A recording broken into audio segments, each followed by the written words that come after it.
Done. Good done.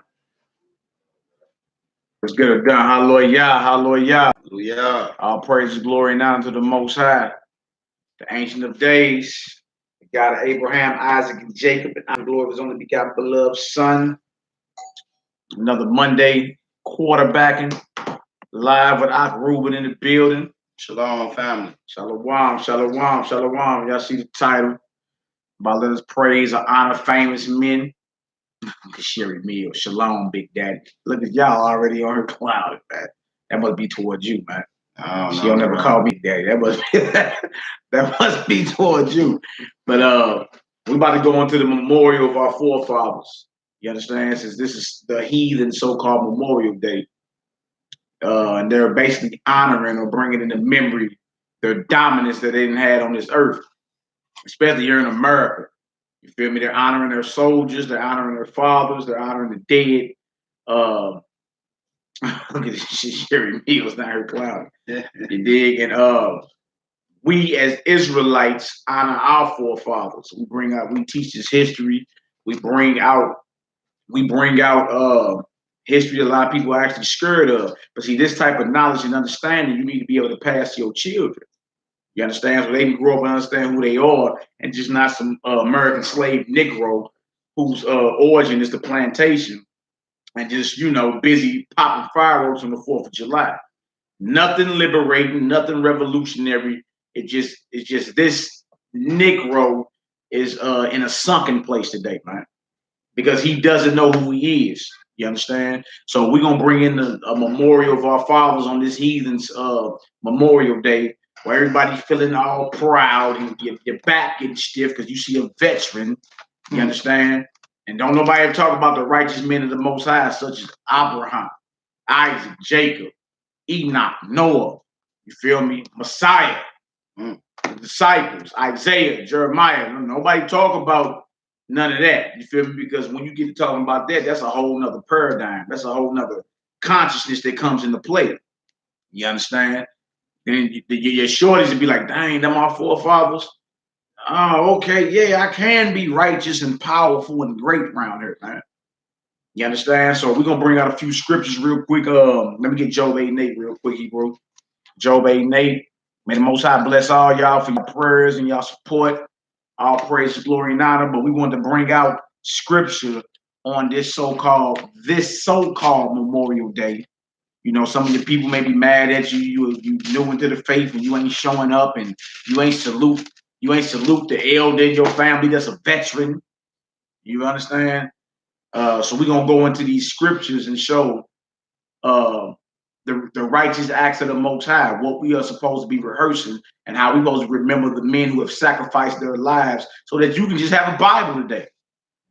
You wouldn't even have no Bible to read had not these men put their necks and lives on the line, man. So if America can honor its soldiers, and if America can honor the collapse of their enemies, why can't we? Why can't we? You see, the Negro still believes he's one person here in America. That's not the truth. And you know that just based off how the police kill him. No doubt. You know that based off how you treat it. You get pulled over, boy, you can be sent to the judgment for being pulled over.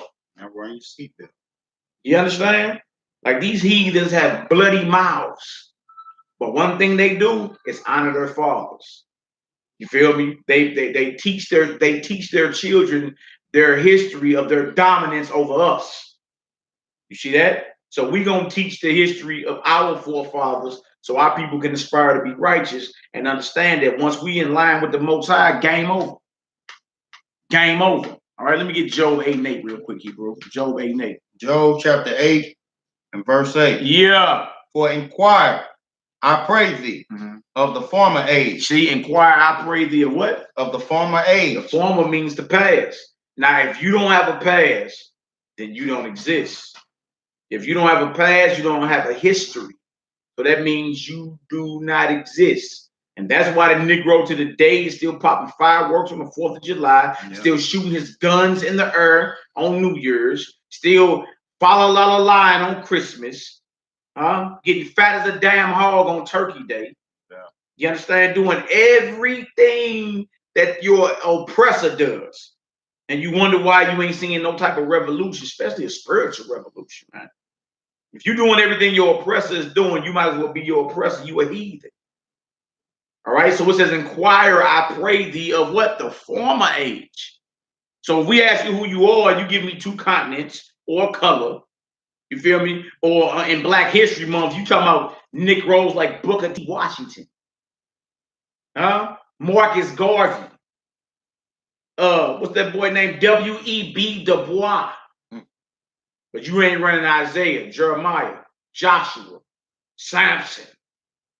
You ain't running none of these men who were directly aligned with the Most High Creator of heaven and earth, King David. You understand? You ain't running none of these names. Everything you running is after the plantation. That means you're still lost. So it says, inquire, I pray thee, of the former age. What else it say, Hebrew? It says, and prepare thyself to the search of their fathers. Prepare thyself to the search of their fathers. You need to know your history, man. If we ask you who your fathers are, you understand who we are as a people. If we ask who your fathers are, and you telling me Lil Willie and them, no, we talking about your nationality, your nation. Like historically, who are your people? Where do you come from? What language did you speak? What land did you have? What were the laws in your government? How did your military move? Who were your kings? You don't know none of this? It's just like you an invented race. Sound lost. So what the Messiah said, I'm only sent to the lost sheep of the house of Israel, man. That's why it's important to understand who you are. And if somebody says, well, brother, that sounds too radical, you heathens are remembering your dead forefathers right now. So why is this radical? Only because you don't want this so-called Hebrew man to understand who he is and his connection to the Most High God. That's why it's radical, because you know subconsciously, once he linked back into the Creator, game over. You know that. All right? You got something you want to say, bro? No, we can. Okay, let's go to Jeremiah 17 real quick. Jeremiah 17. Jeremiah 17, 3, 1 through 4. All praises, glory, and honor to the Most High, the power of Abraham, Isaac, and Jacob, honor and glory of his only begotten beloved son, long live the king, man. All praises, glory, and honor. And for you Hebrews out there, especially y'all that's new in the walk, man, be bold in this truth. This is no time to be tiptoeing. These are the most exciting times on planet Earth. You feel me? You live in nose deep in prophecy. It's no time to be getting soft and weak. Be bold in this truth. You old jokers, get some fire back up under you. It is what it is, man. You dig? The Most High is looking for a spot-free and wrinkle-free assembly. Get it together before he put us to death. Sounds harsh, don't it? I know. Jeremiah 17, now. Jeremiah chapter 17. Yeah. Verse 1. Come on. The sin of Judah is written with a pen of iron. A pen of who? Of iron. The sin of Judah is written with a pen of iron. It mean, you know what that means? That means you are hell bent at going against your maker. It didn't say it's written with an ink pen. It says a pen of iron. Come on, Hebrew. And with a point of a diamond. Oh my. It is graven upon the tables of their heart. Man, you are hell bent at going against your God. Sin means transgression of God's law. That means it's just etched in you to go against your God, man. And you talking about millenniums and millenniums of rebellion. To where you don't know nothing else. You just an American slave Negro. Celebrate Memorial Day. Your oppressor's history of his dominance over you. And then you get nervous and you get mad because people talk crazy and they pressure you into coming over for the barbecue. Now we supposed to be remembering the men and women that the Most High dealt with. And then we supposed to order our steps based off their actions. You understand? The hell with a Robert E. Lee, a General Custard, George Washington. You feel me? Like they teach us their history in school. Alexander the Greek. Caesar, Vespasian Caesar, Nero Caesar. They teach us all that in school. Benjamin Franklin. See, they gonna remember their fathers. Why don't you? And why is it such a problem once you find out what's the deal? Let's read, Doc. What did it say? While their children remember their altars and their groves by the green trees upon the high hill. And so now, since you're hell-bent to going against your God, you're going to worship some God. If it ain't the God of Abraham, Isaac, and Jacob, you're going to be dealing with these high hills, these groves, and these altars. All these are worships of other gods. The gods of the nations that surround you. Such as this historical heathen that had you in bondage over 400 years. You understand? This heathen that had you in bondage close to 400 years, you lock in step with him to where when somebody bring you what you're supposed to be doing, you act like you just offended. Like it be the Negroes that get offended. No doubt. The white man be like, oh yeah, I've been on that. It be the Negro that get offended. He gonna hold on to his pork. You tell a Negro he can't eat no pork, he be ready to kill you. He gonna hold on to his pork, his shrimps, his crustaceans. He gonna hold on to that. You might as well cancel Christmas on that. All right, come on, Hebrew, let's get it. Verse 3. Yeah. O my mountain in the field, I will give thy substance and thy treasures to the spoil. See what the Most High say? Because you worshiping other gods and doing what your oppressors doing, his land was given as a spoil to the enemy. You see that? To the enemy. See, so it didn't profit us nothing to learn the ways of our oppressor. It didn't profit us nothing. And today is many Israelites that be out there, you know, acting like they Israelites and keeping commandments or whatever, but they're confusing Babylonian customs and thoughts with this scripture, man. You feel me? So they still Babylonian. They still love America. Anyway, when you trying to infuse Babylonian ways of life, such as fucking child support, you feel me, with the Bible, you understand? You still Babylonian. You still Babylonian. All right, come on, Hebrew. It says, and thy high places for sin throughout all thy borders. Wow. And thou, even thyself, come on, shall discontinue from thine heritage that I gave thee. The Most High say, because of all this, you would discontinue from your heritage that was given to you by the Most High. Because you're hell bent at going against him and being in the same vibration as your oppressor. Because of that, you would discontinue from your heritage, your identity, your land, your language, who you are, your history. And if you ain't got that, you're gonna celebrate somebody's history, heritage that I gave thee. What else to say? You say, and I will cause thee to serve thy enemies in the land which thou knowest not. The Negro don't believe he has enemies. I'll scratch that. He know he has enemies. It's just he's looking at the wrong people. A Negro will be shooting across the alley at his brother. You see that? But when the police roll up, throw his guns under the car. A Negro will beef with his brethren, but when the police roll up, sir, yes, sir, yeah, cool, yeah. Straight up, man, we've been destroyed as a people. I'm talking about completely destruction and destroyed. To where you got to go out your grill for real, because your thinking at any moment, if you ain't on it, your thinking can be, you can slide off into a Babylonian mindset and be justified. All right, come on, Hebrew.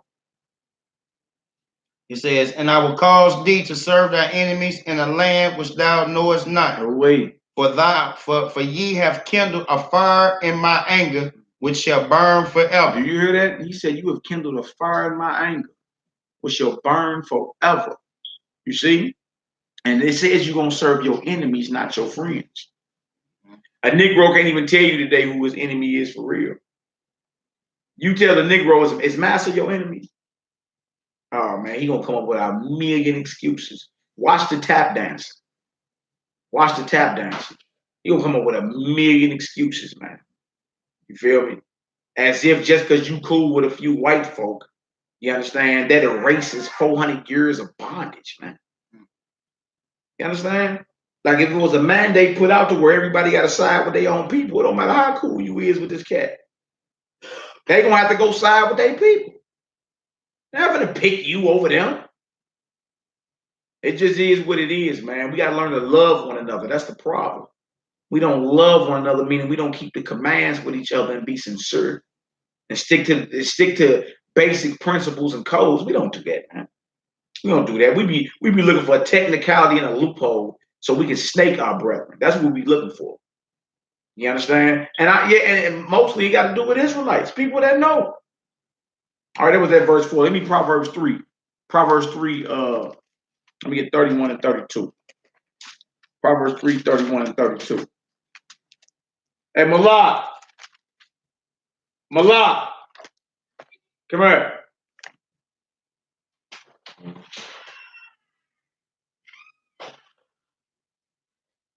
Proverbs, Call your teacher. chapter 3, verse 31.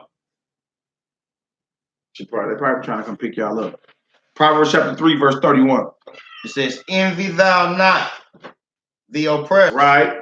and choose none of his The ways. scriptures say don't envy your oppressor. And don't choose zero of his ways.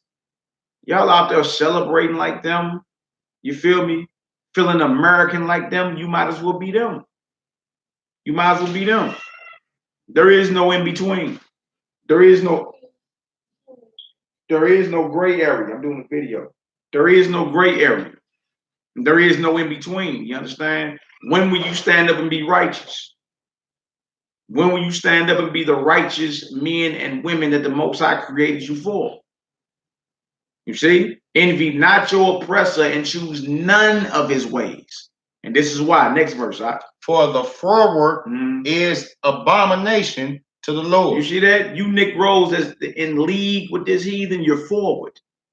You are an abomination in the eyes of the Most High. The scriptures say the hand joined in hand, the wicked will not go unpunished. It don't matter how many of you Negroes hold hands with these heathens, man. That's Proverbs 3 and verse 31. I'm gonna say the deal with those over there. What you say? All right. Yeah, Proverbs 3, 31 and 32. You're not supposed to be jealous of your oppressor, and you ain't supposed to be choosing none of his ways. And if you're in that spirit, that means you're forward. Huh? That means you're perverse. And that's an abomination in the eyes of the Most High.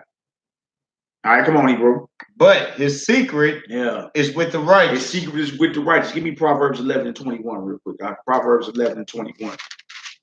Proverbs 11 and 21. Just a few quick hitters before we get into really dive in this topic real quick. Proverbs 11, verse 21. Yeah.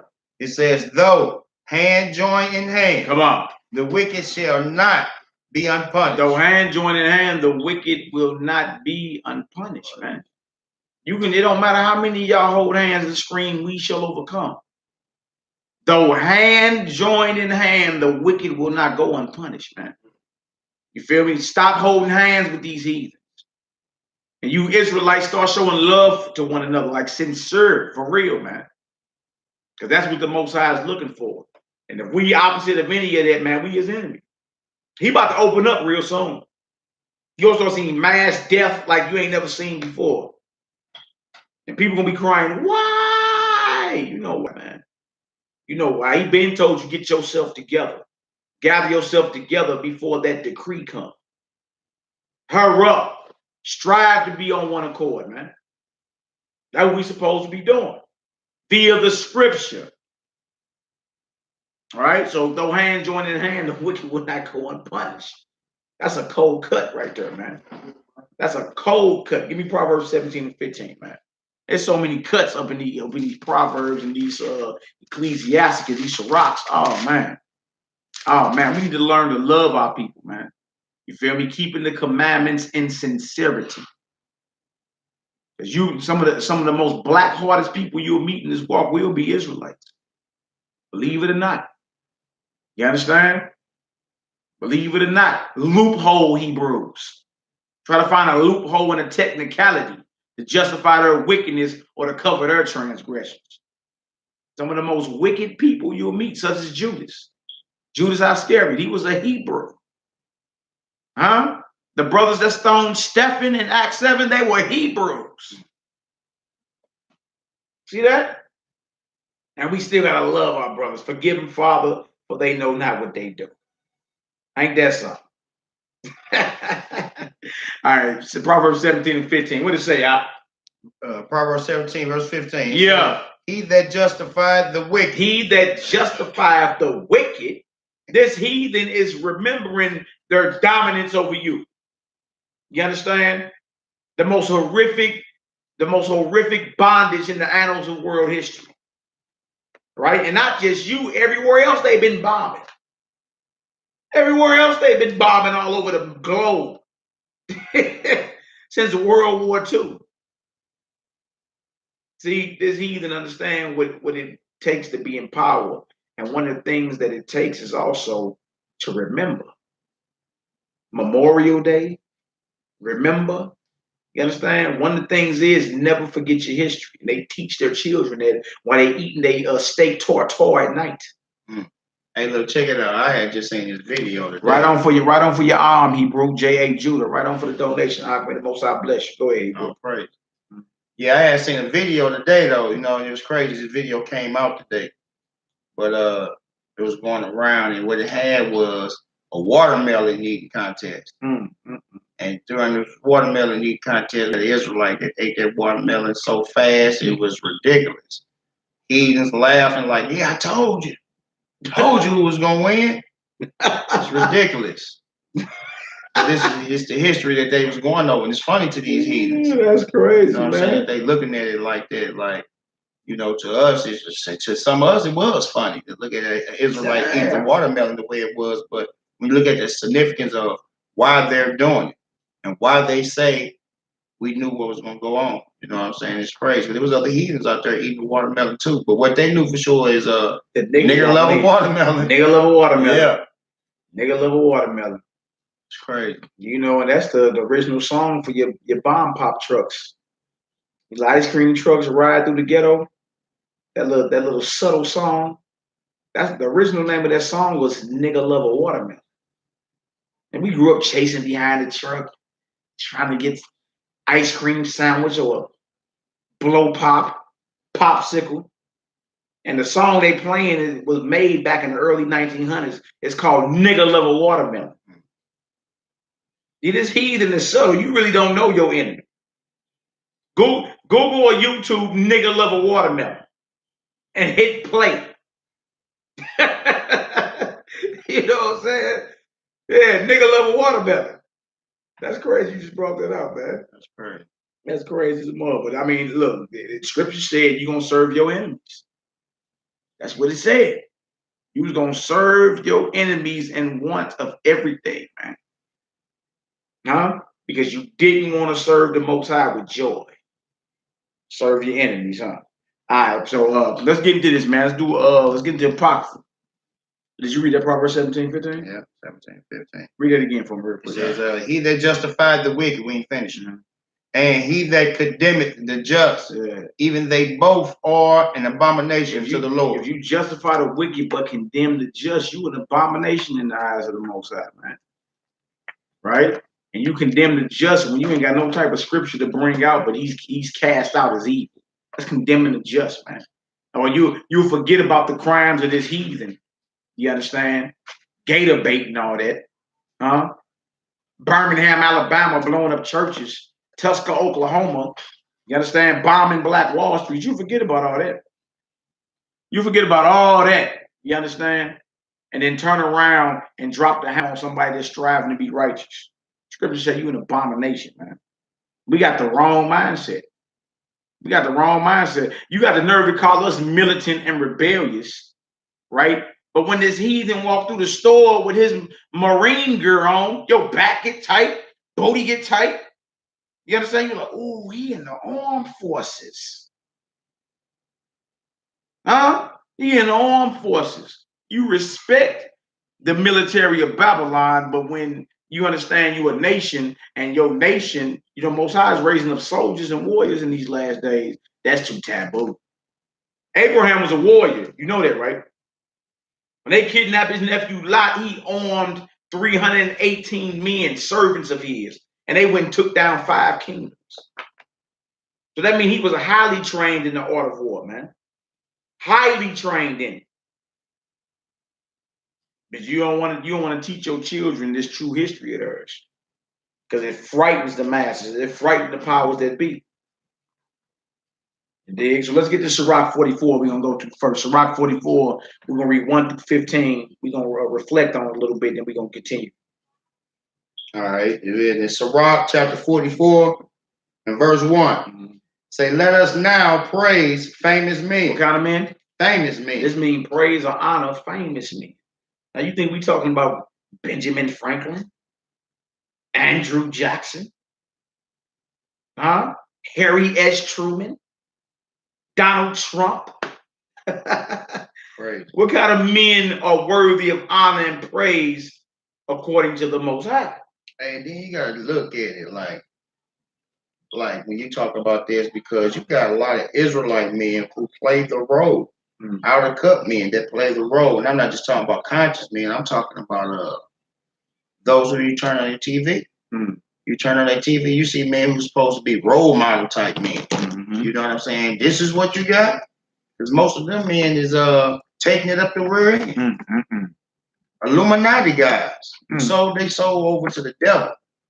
But they are looked at as famous men. You know what I'm saying? But we're not talking about those men. Exactly. We're not talking about no sodomites, man. We're not talking about men that compromise. We're talking about stand-up, die-hard soldiers for the Most High, who are willing by any means necessary to keep his charge. By any means necessary. All right, so let us praise famous men. Come on, Hebrew. And our fathers that begot us. You see? And our fathers. What's wrong with the so-called black man remembering his fathers? What's wrong with the Israelites scattered to the four corners of the earth? You know what I'm saying? Remembering their fathers. What's wrong with that? What's wrong with that? See, when you get to talking like this, boy, they say the boy's a revolutionary. He's a revolutionary. You did? Oh no. Oh no, he's a revolutionary. He's talking like that. What you mean? He's in that Bible. What you mean? Well, in the Bible, reading the book of the Maccabees and all that. Reading about in the book of Joshua, reading about the wars of the sons of Jacob. And you feel me? That inspired you to stand up and be righteous and strong, man. You be like, man, look, I want the Most High to be with me like he was with my forefathers. And our fathers that begot us. But everybody they put in our face is somebody that has been compromised in some way, shape, form, or fashion. All right, so we gonna read about our forefathers, whom the Most High made a covenant with, right? Come on, Hebrew. Verse 2. The Lord has wrought great glory by them through his great power from the beginning. How y'all the Most High done what? What? He has wrought great glory by them through his great power from the beginning. You see that? The Most High was using our forefathers as vessels, man. You feel me? To get his work done on this earth. And in these last days, these brothers are standing up, man. These brothers are standing up in righteousness and ready to rock. And what made you think it was going to be some type of Rudy Poop movement in the end? Huh? Niggas on in church clothes. Wearing slick bottoms. No, these brothers is coming out here strong, man. Stirring this heathen, this devil right in his face, getting his work done. You feel me? Raising up and training up children that's calling out wickedness with no filter, man. See, if you are obedient to the Most High, the power that he has, your vessel will be used for it. But you got to be willing to be obedient by any means necessary. What else to say, huh? Such as did bear rule in their kingdom. See what kind of men we talking about? Men that bear rule.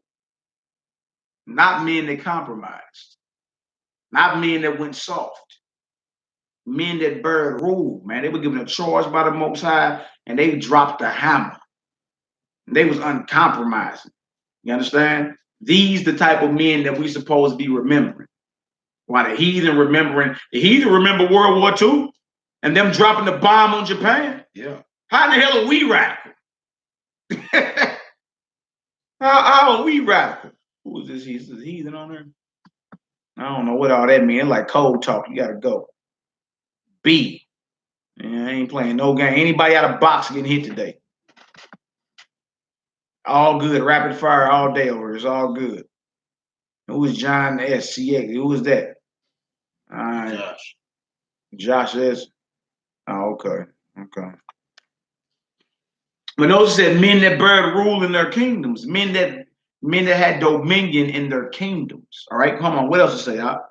Men renowned for their power. Their what? For their power. Not their compromise, not their weakness. You see that? Today, the so-called Hebrew man has been demasculated. You understand? He's soft now. You think of a so-called Negro on TV, you get Tyra Ferry. Huh? You get cross-dressers. But notice that said right there, men renowned for their power. You see that? That's why this is important to teach your short letters, man.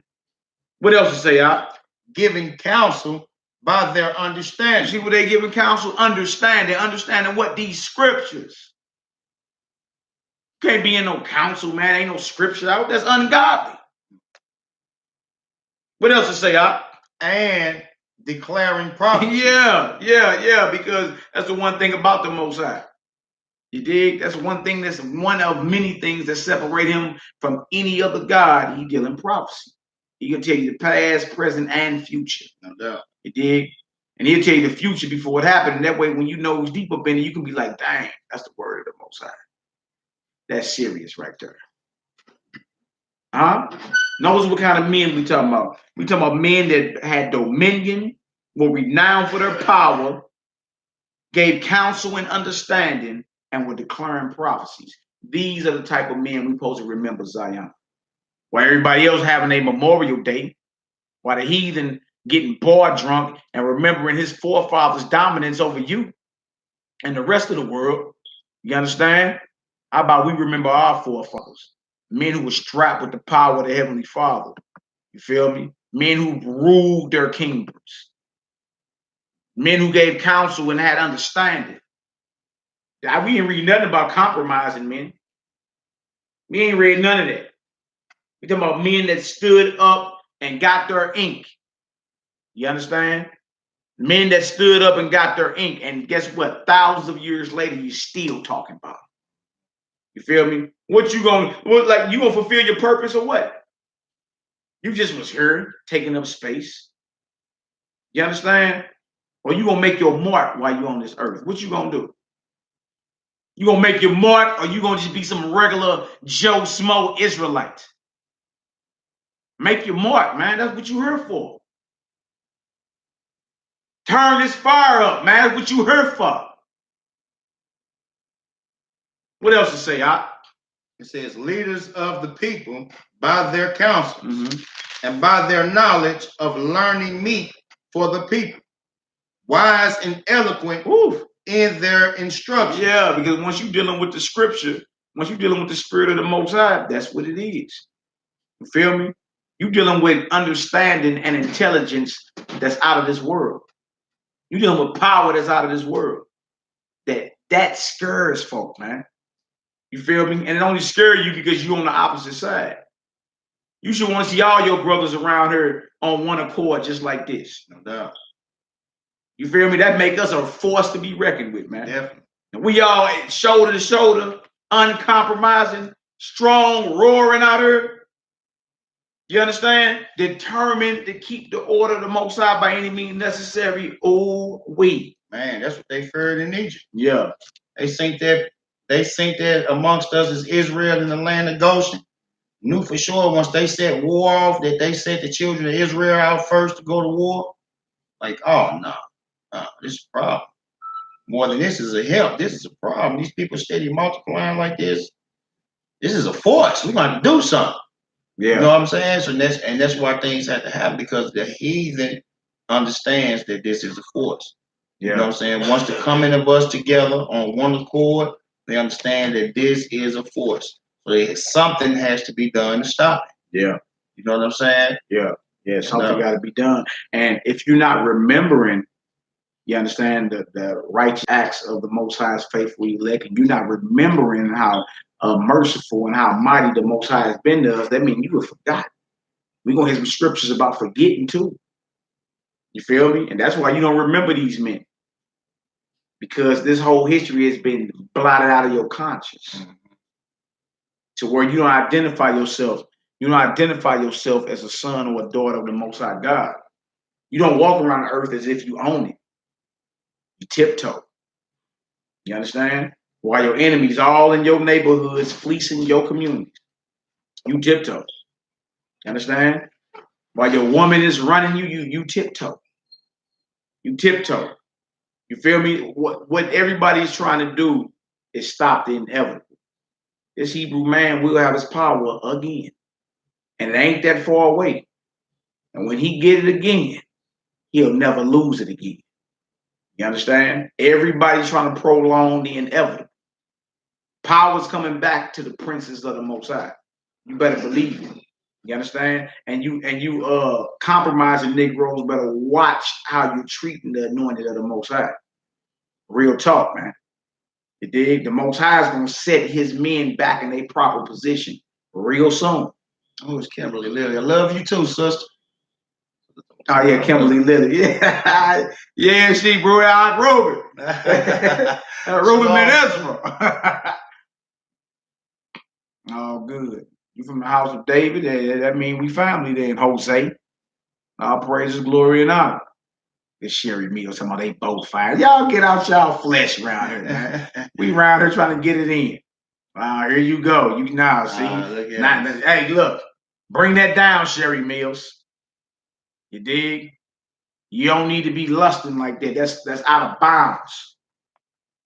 The Bible don't condone none of that. You understand? And we wouldn't be men of the Most High if we ain't tell you. Sit on back and chill, man. She said, okay, all right, chill on out. All right, let's read, Hebrew. Let's get it done. In verse 5. Yeah. It says, such as found out musical tunes and recited verses in writing. Rich men furnished with ability, living peaceably in their habitation. Yeah, so we wasn't even no robots. You understand? And we very versed. We the Most High's chosen people. Very versed. Making music and all type of stuff, man. It's all good. You feel me? Rich men furnished with ability. Right? So contrary to popular belief, these heathens didn't civilize us. A lot of you Negroes are celebrating Memorial Day today. You believe it had not the white man came and got us in slavery, we'd have still been picking lice out our ass and swinging from trees like Tarzan. You Negroes actually believe this, man. When it says we were rich, furnished with all type of ability, y'all actually Google what the world would be like without black people. Google that. You feel me? And it's a long list of facts. You feel me? There's a lot of things that America is used to today. You understand? A lot of things that you look at as a necessity or a convenience had not been for these so-called sons of slaves. You dig? You wouldn't be able to enjoy something as small as a flat screen TV, a lawnmower, a refrigerator, and many other things. So y'all Google that, what the world would be like without black folk. It'll blow your mind. So these heathens did not civilize us. Learn about your history, man. You are royalty. You the salt of the earth. You the flavor. You the heartbeat of it. Why you think everybody copy you, even in your wickedness? Everybody copies you. That's right. Our home security, all type of stuff, man. All right, let's get it, Hebrew. Verse 7. Yeah. It say, all these were honored in their generations and were the glory of their time. Right.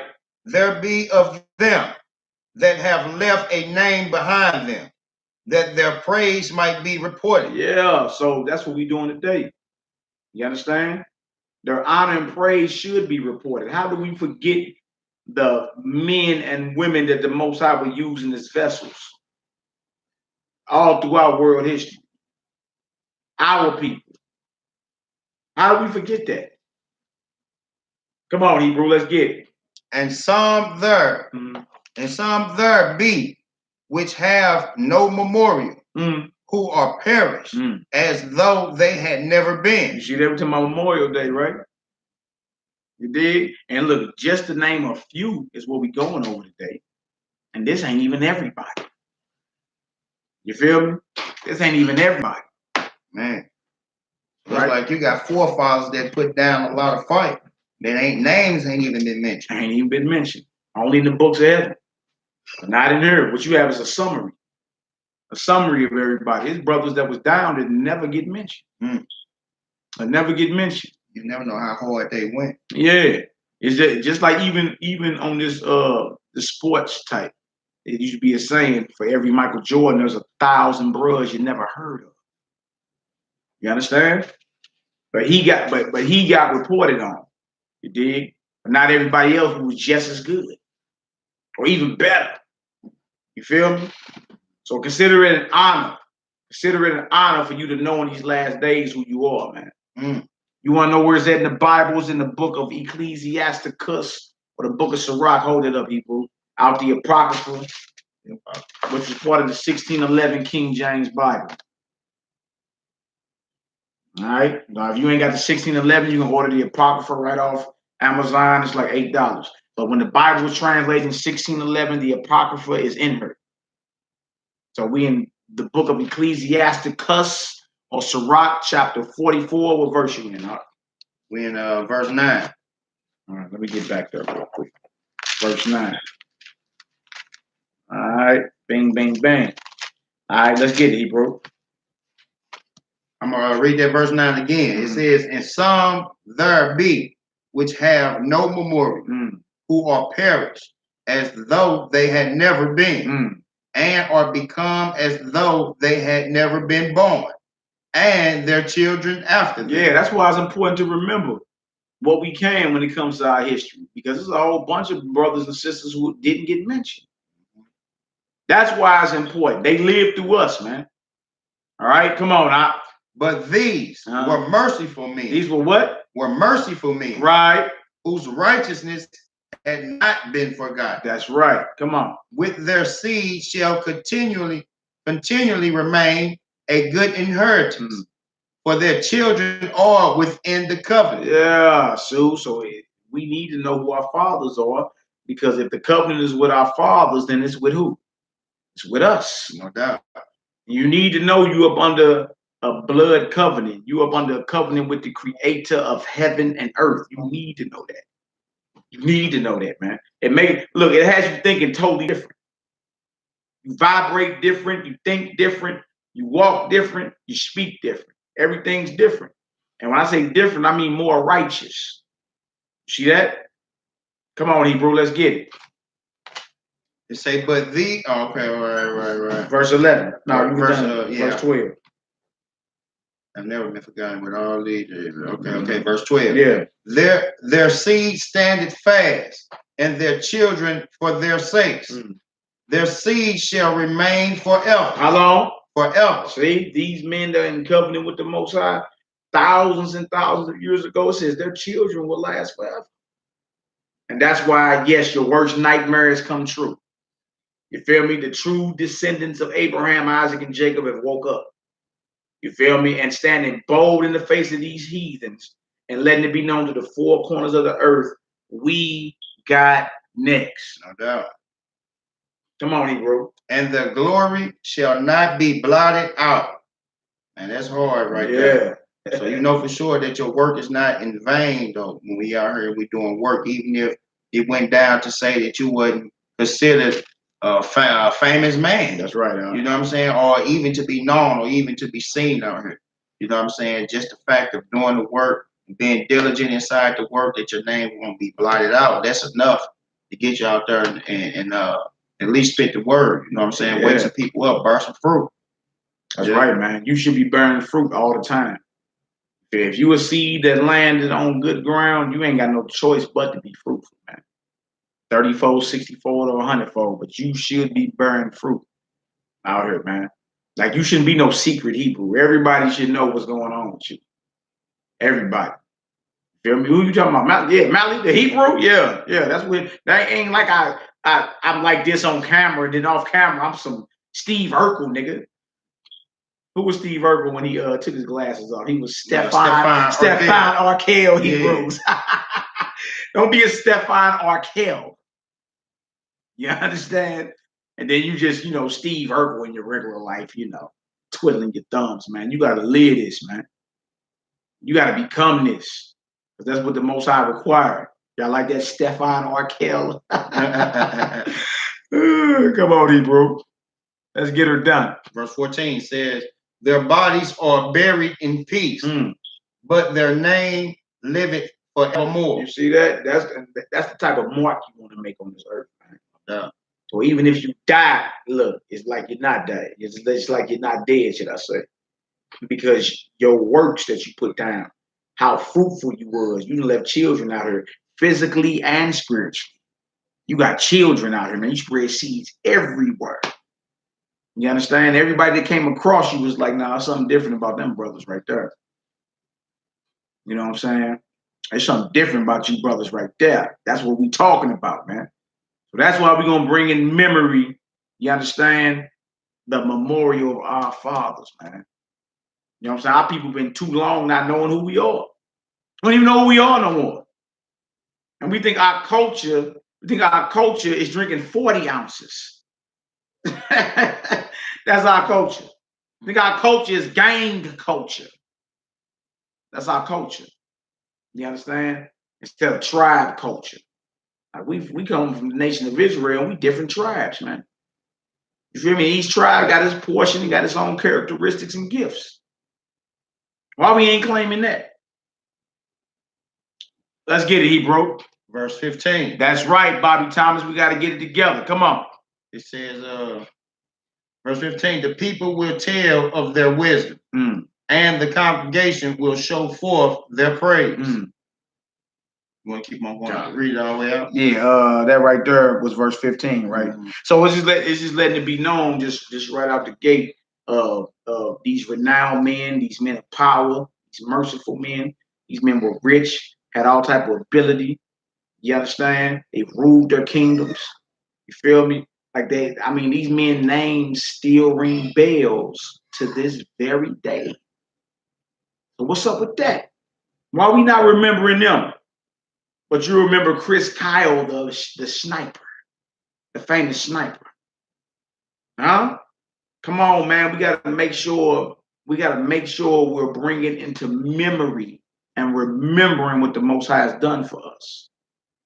Like if we ain't doing that, we're doing a major disservice, not only to our generation, but them short leggers behind us, man. Them short leggers behind us. And we got many ways to do it. Through the music. It was some of my brothers that was cold with music. All type of abilities. The Most High didn't just give us one gift, man. We got so many gifts. You understand? We got so many gifts that we influence the world, man. Look, even in our wickedness, you got Chinese rappers, they sagging. Talking about catching bodies and you understand? Look, that's your so-called influence over the entire globe, over the entire earth, your influence. Yeah. And that's one thing I was speaking to a couple of guys about it in a break pitch, man, inside the break pitch, talking to the Israelites. It's like we got the children though. You know, if you really look at it, these heathens did what they had to do to get us away from our own heritage and try to build this place and to embetter their children. But we got their children. In every form of fashion, their children trying to be an Israelite. Be looking at the things that we do. We great in all things. Yeah. You know what I'm saying? Can't be taught by any other nation. Now, all these nations want to do what? They want to be the Israelite. That's exactly what be going on. Exactly, man. Look, that's in wickedness. How can you imagine all these brothers start standing up, putting everything back in order, and then the women like, oh shit, let us hurry up and do our thing too. You feel me? And then the entire earth starts trying to mimic us in righteousness. Like, look, we heard God is with them. You understand? We need our Heavenly Father to be with us and fight for us as he did in the days of old, man. A lot of people wonder today, like, why ain't, I don't see no more miracles. And everybody compromising on the word. Or everybody trying to bring in Babylonian customs into the Bible. And the Most High, you ain't finna unlock the power of the Most High like that, man. You got to be uncompromising, die hard, ready to get the charge of the Most High done. Once we stand on it, the Bible's the blueprint to our revolution. Once we stand on it, man, you can cancel all this. You cancel all this, man. You feel me? Well, how about we get this done? You feel me? By any means necessary. You know the order you're supposed to play. We shouldn't even have to have 1,000 classes over what men and women supposed to do. You already know. You know what you was created for and the role you was created for. It is what it is, man. Now either you're gonna fulfill your purpose that the Most High created you for, or you're gonna be put down by him. And that ain't my words. That ain't my words. Them the words of the Heavenly Father. All right, let's go ahead and finish, Hebrew. Verse 16. Verse 16. Yeah, let's read about some of these famous men who the Most High went in covenant with. Verse 16. Yeah. It said, Enoch pleased the Lord and was translated, being an example of repentance to all generations. I trip off that Enoch. You feel me? That big controversy. Some people don't believe he was translated, even though we just read it. No, we just read translated. You know, they say the same thing in Hebrews, the 11th chapter about Enoch. You know what I'm saying? And in Genesis chapter 6, the Most High took him and he was found not. He pleased the Most High so much, the Most High Enocked him. Took him from this realm into the next realm. You feel me? He received his spiritual body and everything. He was Enocked. That's what we call it around here. You understand? He pleased the Most High so much, the Most High like translated him. Removed him from one place to the next. See? Because he pleased the Most High. You dig? We're going to talk about what? These famous men, and we're going to remember, since this Memorial Day for the heathen, we're going to remember our forefathers. We're going to remember those that the Most High was dealing with directly, because these men were uncompromising in the Most High's word. All right? When we going to be like that? When we going to be like that? All right? Let not your sins weigh you down, Zion. Yeah. You dig? You men, stand up and be strong, man. It don't matter. That there is no excuse. It don't matter what you're going through. It don't matter if you going through whatever it is, child support, whatever. Stand up. Yeah. Stand up. Your job is to be a prince of the Most High and to push the vibration of the kingdom to come, man. We ambassadors. That's your job. You dig? Whatever else you do is what you do to feed your family. People always love to ask you, what do you do for a living? What is your job? Serving of the Most High is my job. You know what I'm saying? And that never stops. Oh, you want to know what I do to feed my family? Oh, that's a whole nother topic. You understand? But what I do is righteous. You understand? So start asking. If you want to know what I do to feed my family, ask that. But don't come asking me what my job is. I'm going to tell you, servant of the Most High. No doubt. That's my job. All right, come on, Hebrew. Verse 17. Yeah. Noah was found perfect and righteous. In the time of wrath, he was taken in exchange for the world. Therefore was he left as a remnant unto the earth when the flood came. You see, he was found perfect and righteous. You dig? And that's what delivered him in the time of wrath before the Most High destroyed this place, man. Like that, the element that the Most High used to destroy that world was water. This next one is fire. This next one is fire. You understand? Real talk. And we on the verge of that. You see what's happening in Hawaii right now? And look, all that lava spewing out, and they say, look, that ain't even a big explosion. Hawaii will be a lake of fire shortly. If the Most High don't stop that lava from coming up out of there. That deal will be a lake of fire. You see that? The next element that's going to destroy this place is fire. Supernatural fire, man. You see? So you see what delivered Noah in the time of wrath? The same thing will deliver you. But you got to be uncompromising, man. Period. The work got to get done. Set your house in order. That's what the scripture says. Get your house in order. All right? Come on now. And we definitely got to get into it, because as we can see, it says, therefore was he left as a remnant unto the earth. Now that remnant, we understand for sure wasn't that many people on the earth. Ooh. We got a lot. If you was down at the award show, we had a lot of Israelites down there. Now that's a difference between them and his who on this ark. That's a remnant. Whoa. Just to do the comparison of remnant and knowing for sure that he's coming back for a remnant this second time, then sure, that's woof. We gotta get it together, Israel. Here, do me a second. Wouldn't hold that spot right there. Do me second Ezra. Second Ezra 14. Second Ezra 14, 13 through 17. Second Ezra in the Apocrypha. Second Ezra. Second Ezra. We're gonna come right back to the Ecclesiastes. Second Ezra in the Apocrypha. Ezra chapter 14. I need, what is that, 13 through 17? Trip out the command given to Ezra. Trip out the command given to Ezra. Yes, that's not. Trip off what the Most High told Ezra. Or Esdras. You feel me? Before the wrath came. Yeah. See, the Most High has always been about this, man. It's been a lot of watering down. You feel me? And that watering down on the real is witchcraft. It's sorcery, because your mind ain't focused on what it need to be doing. Like, you thinking like that ain't really, it ain't that bad. You dig? Tez Boo. That's TT Ursha, Tez Boo 100. That ain't nobody business how you feed your family. What that got to do with script. That's right, she bro. That's right. That's Ursha right there. All right, Shalom. Shalom. That's our sister that own the barbershop, the salon we be in, on Fridays. That's right, sister. That ain't got nothing to do with these scripts. I'm just saying, if they want the dialogue, what actually do you do to feed your family? Yeah, you right. You mess around and get told what TT just said. Ain't none of your business. Let's get back to these scripts. All right, let's get her done, man. I'm show you the command given to Ezra. Because today, when we come off the way we come off, people be saying, that's kind of harsh, brother. And that's only because you've been Babylonianized. That's the only reason you saying this. That's the only reason you saying this, because your mind has been overthrown by Babylon, the vibration of Satan. That's the only reason.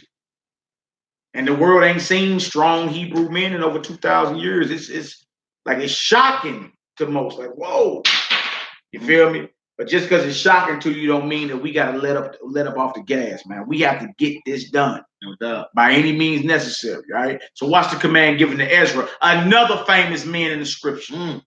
Another man that was worthy of praise or honor. Definitely. Because he didn't compromise.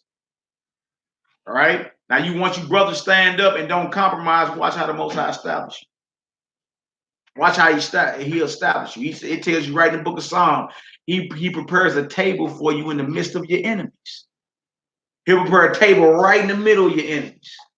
Establish you. See that? Let's get her done. Hey, grab me one of them waters out of there. All right. Right back on that second row. She needs some water back there. All right, Hebrew, let's get it. We're in Ezra chapter 14 and verse 13. Yeah. It says, now, therefore, set thine house in order. You hear what the Most High, through his angel, was telling Ezra? Hey, set your house in order. Cheers.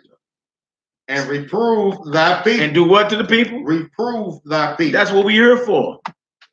Conference. Go ahead. Some of these people, we get mumble mouth and we drop the hammer the way we do.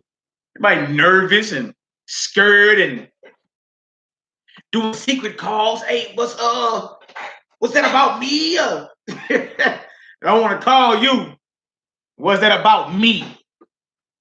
Man, we commanded to do this, man. Set your house in order and reprove your people. Yeah. Come on, now. Comfort such of them as be in trouble. And now renounce corruption. Renounce what? Corruption. Comfort those that be in trouble. And then what? Renounce corruption. Renounce corruption, man. All right, come on, Hebrew. Let go from thee mortal thoughts. What kind of thoughts? Mortal thoughts. This Babylonian mindset got to go. Yeah. It has to go.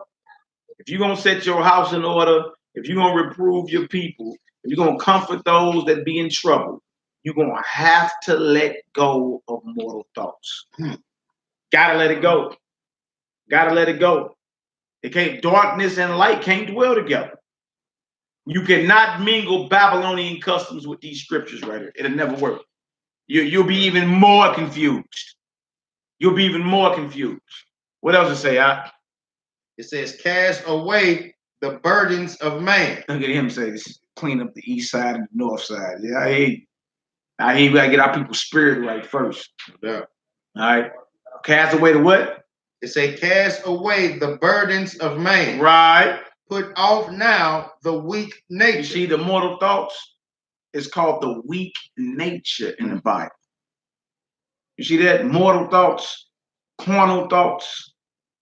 Huh?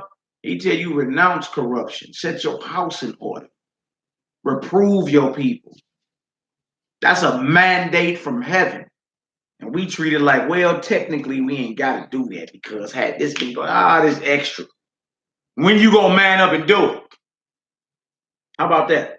When you gonna take the bull by the horns, Zion, and stand up and be the man that the Most High created you to be? When you gonna stand up and fulfill your purpose, Israel? Let's read it out. Verse 15. And set aside the thoughts that are most heavy unto thee, and haste thee to flee from these times. He said, haste thee to flee from these times, man. You should not be in love with this world. You should not be in love with this world. Are you serious? You know how much wickedness is going on? It's so much wickedness going on. If you miss the news one day, you out the loop. That's how much wickedness going on. You see, he say, haste thee to flee from these times. Meaning you should not be comfortable and in love in this place, man. You should not be all, you know what I'm saying, in love with America and celebrating this holidays, and you shouldn't be doing none of that, man. You're supposed to be holy, right? Holy is Kodash in Hebrew, or Kodesh. It means separate. It means actually separated. You're not supposed to be doing what the world's doing. Right? Or if you get an English definition, totally dedicated to one's deity, well, if you totally dedicated to your God, that means you ain't doing what the world is doing. You're separate. You see what I'm saying? By any means necessary, you down with this order. Sounds harsh, don't it? I know. Come on, Hebrew. It says, for yet greater evils than those which thou hast seen happen shall be done hereafter. You ain't seen nothing. And this is Ezra 2,500 years ago. He said there's going to be greater evils.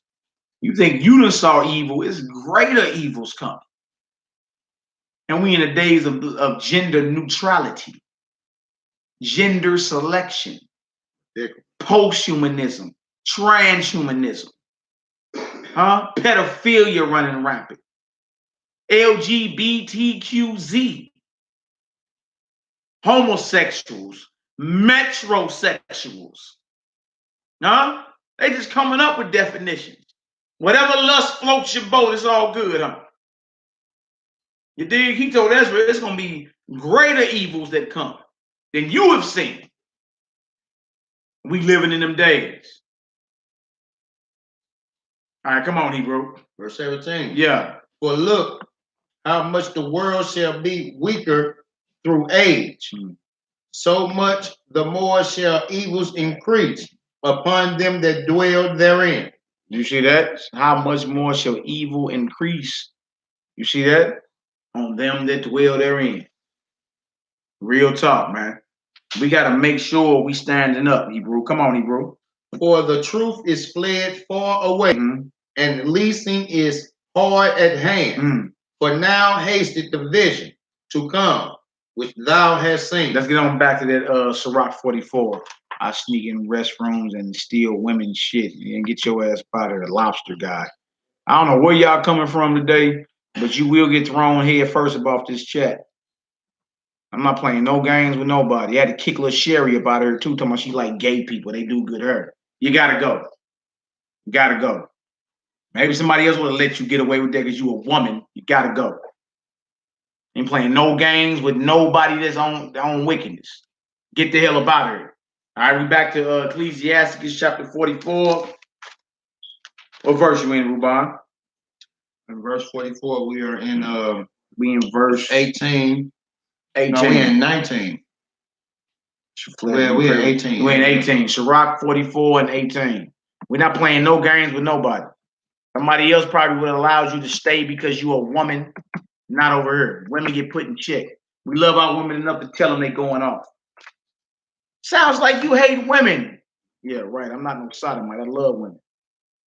You understand? Love them enough to correct them and tell them the truth. And that heifer was on her tongue. So she want both of us. Like we supposed to be, oh, well. No. That's the old man. Later for that. No wickedness is even allowed. Get that out of here. That's right, sister. So sickening. So sickening. And it is. All right. But we ain't finna play around with it. Maybe some of these mumble mouth Negroes will play with you. You did? Play around with you and say, come on, sister, let's try. Nah, you already know what you're doing is evil. Right? So now all you can do is sit there and listen to the video. You can't comment. The hell off this chat. All right. What we at? Sirach 44 and 18? Verse 18. Let's get it. An everlasting covenant was made with him, that all flesh should perish no more by the flood. That's right. Verse 19. Come on. Abraham was a great father of many people. Now we talking about our father Abraham. Somebody else whose name rings bells to this very day.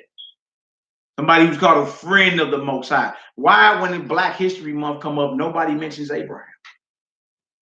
Nobody mentions Enoch and Noah. Why is that? Huh? Could it be possible that the descendants or the children of the slaves are the direct descendants of Abraham, Isaac, and Jacob? Could that be possible? Huh? Why we don't bring up Abraham? Somebody who was in covenant with the Most High. What else to say, huh? It says, who kept the law of the Most High. Who did what? Who kept the law of the Most High. He kept the law of the Most High. Now how he do that before Moses? No doubt. And was in covenant with him. Oh, and he was in covenant? Most High made a covenant before Mount Sinai? He established the covenant in his flesh. Yeah. And when he was proved, he was found faithful. When he was proved, he was found faithful or trustworthy. Most High could trust Abraham. Whenever the Most High tried him, he came out faithful. And he was giving some orders that you wouldn't dare do today. If the Most High told you pack up and move to Yemen right now, you coming up with all type of excuses. You coming up with all type of excuses. You feel me? Abraham didn't bat an eye. Most High told him leave out of her. Out of her. You understand? Most High told him offer up his son, get it done. What you talking about? Most High told him to cut himself, stick yourself, Tony. What's next? Everything, he just was solid. You understand? Says he was in covenant with the Most High and kept the law of the Most High. To show you the laws of the Most High were in the earth before Moses taught the schoolmaster on Mount Sinai. All right, come on, Hebrew. Therefore, he assured him by an oath that he would bless the nations in his seed. And he would bless the who? The nations in his seed. Ah, because he did what he was supposed to do. You see that? The gamer. You know this heathen named the gamer? He called us frauds. Ooh, these heathens, boy. Hey, look, if y'all don't deal with us, I got hired at a woman's shoe store. I get to smell hot girls' feet all day. A dream job, stinky feet, and head long. How about that? Keep sniffing them heifers' feet. How about it?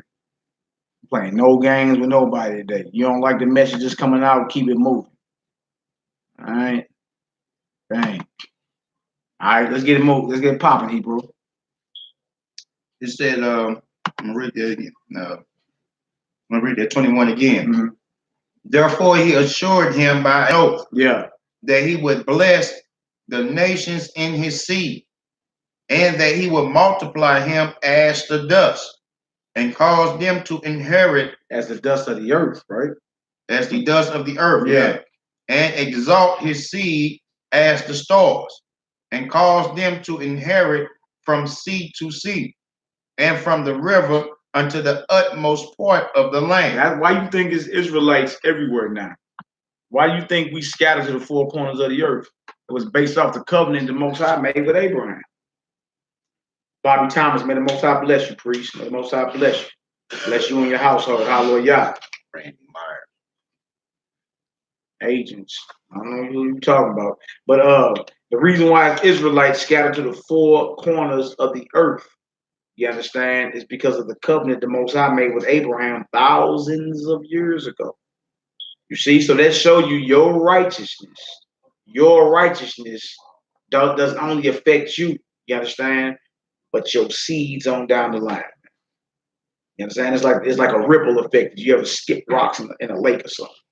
You know what I mean? You can go ahead and skip throw a rock in the lake, and that ripple, that wave will go all the way over to the other side. You feel me? Your righteousness could ring bells for millenniums. You understand? Or your wickedness. What you gonna do? What you gonna do? You feel me? What else we got? Huh? Verse 22. Yeah. With Isaac did he establish likewise for Abraham his father's sake the blessing of all men and the covenant, and made it rest upon the head of Jacob. Now trip off this. It said with Isaac based on what his father did. You see? See, your children are blessed based off what you do because you train them up. You see that? And as long as they stay on the path, they receive the very blessing that the Most High was blessing you with. That's why the scriptures say train up a child, man. That's why the scripture says that. It does not say raise them. It says train them. This is a war.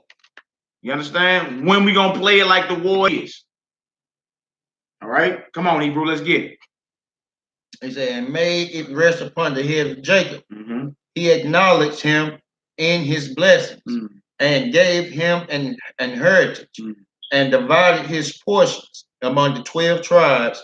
Did he part? You see that? The 12 tribes of Israel, did he part them? You understand? And in these last days, this is what's happening. Prophecy is being fulfilled. Israel is waking back up to who they really are. This is prophetic. Let's grab that real quick. Grab me Isaiah 44. Isaiah 44, verse 4 to 5. Isaiah 44, verse 4 to 5. All this is scripture.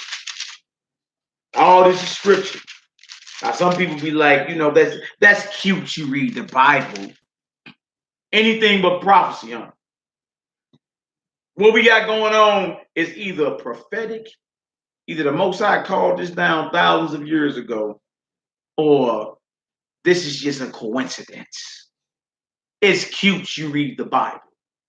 I've heard that before. It's cute you reading the Bible now. It's cute. Or it's what we about to read. What that say, Hebrew? Isaiah 44.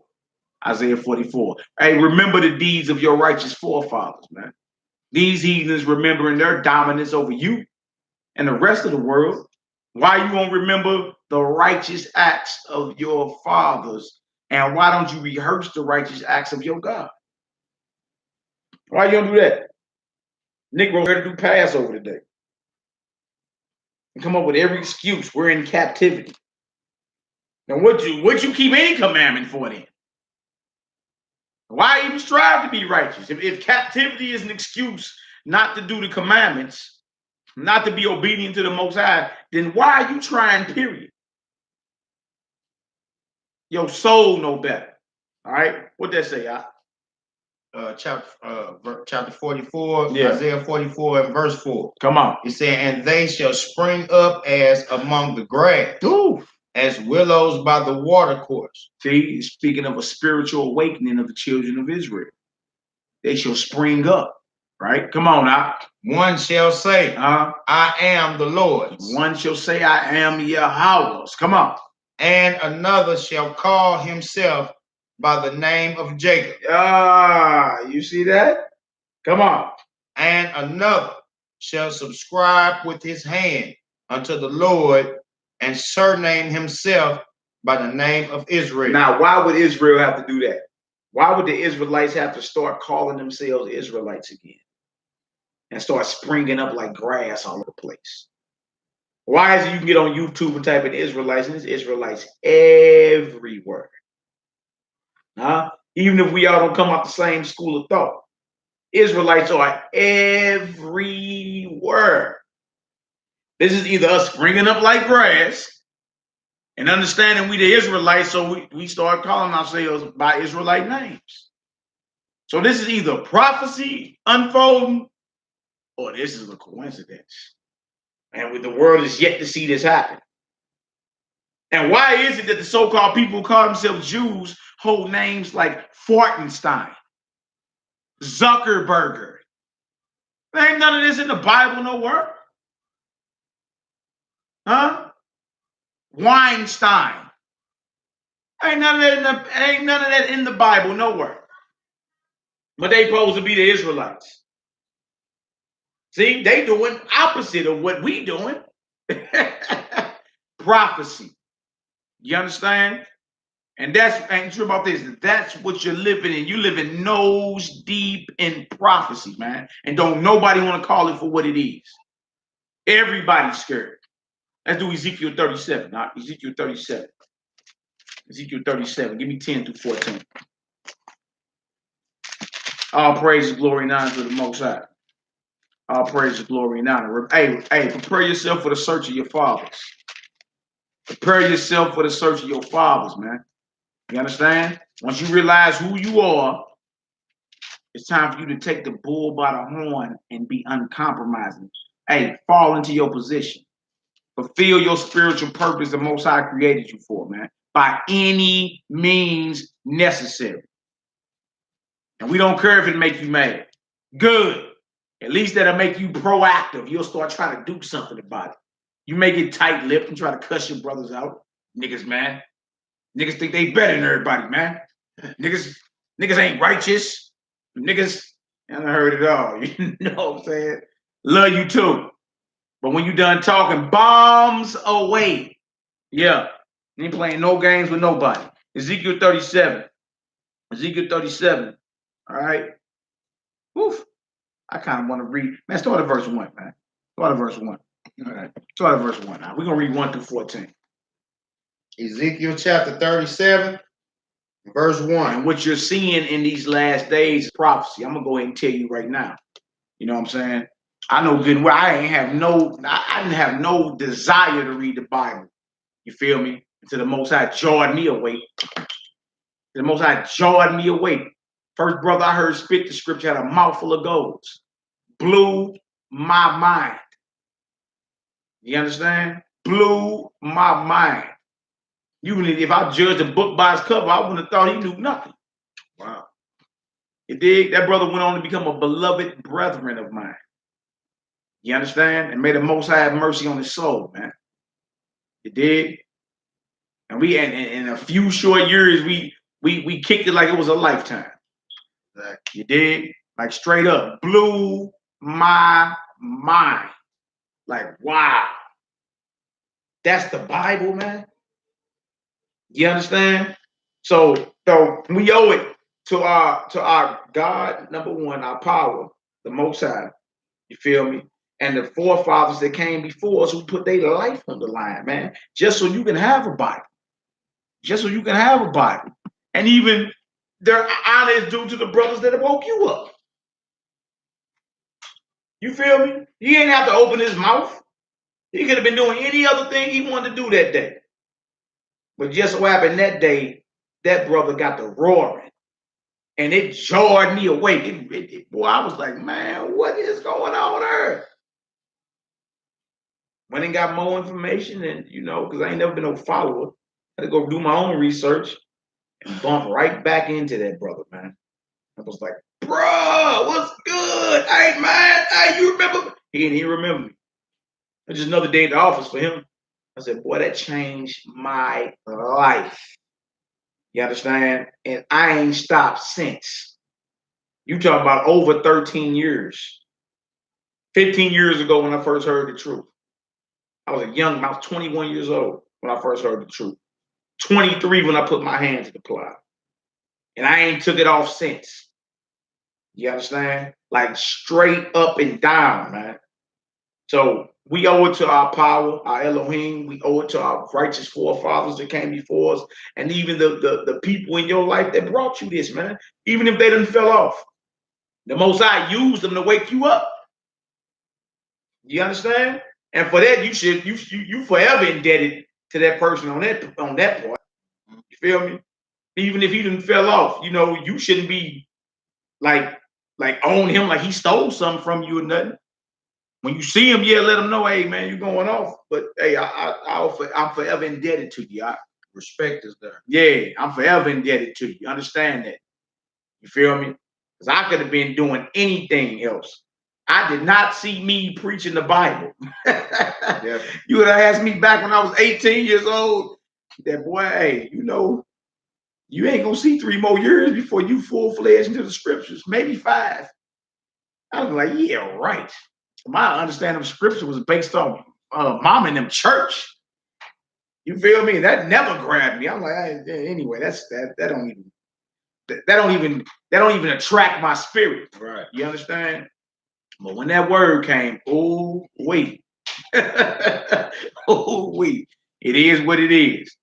All right. So look, let's get this. Hebrew Ezekiel 37. We'll start at verse 1. Ezekiel chapter 37 and 1.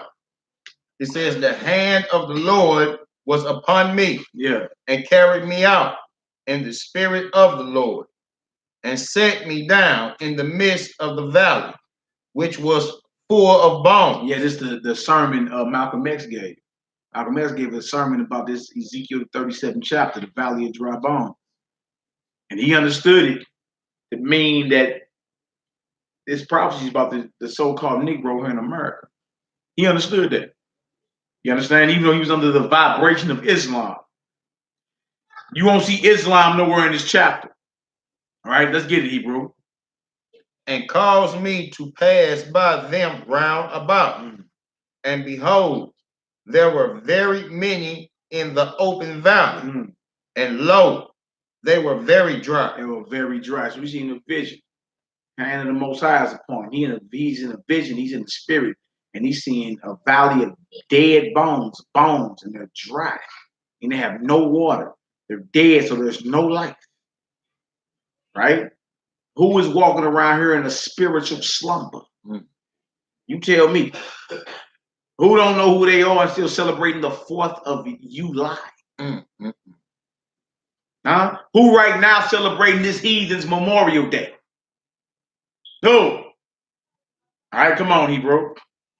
It says, and he said unto me, Son of man, Yeah, can these bones live?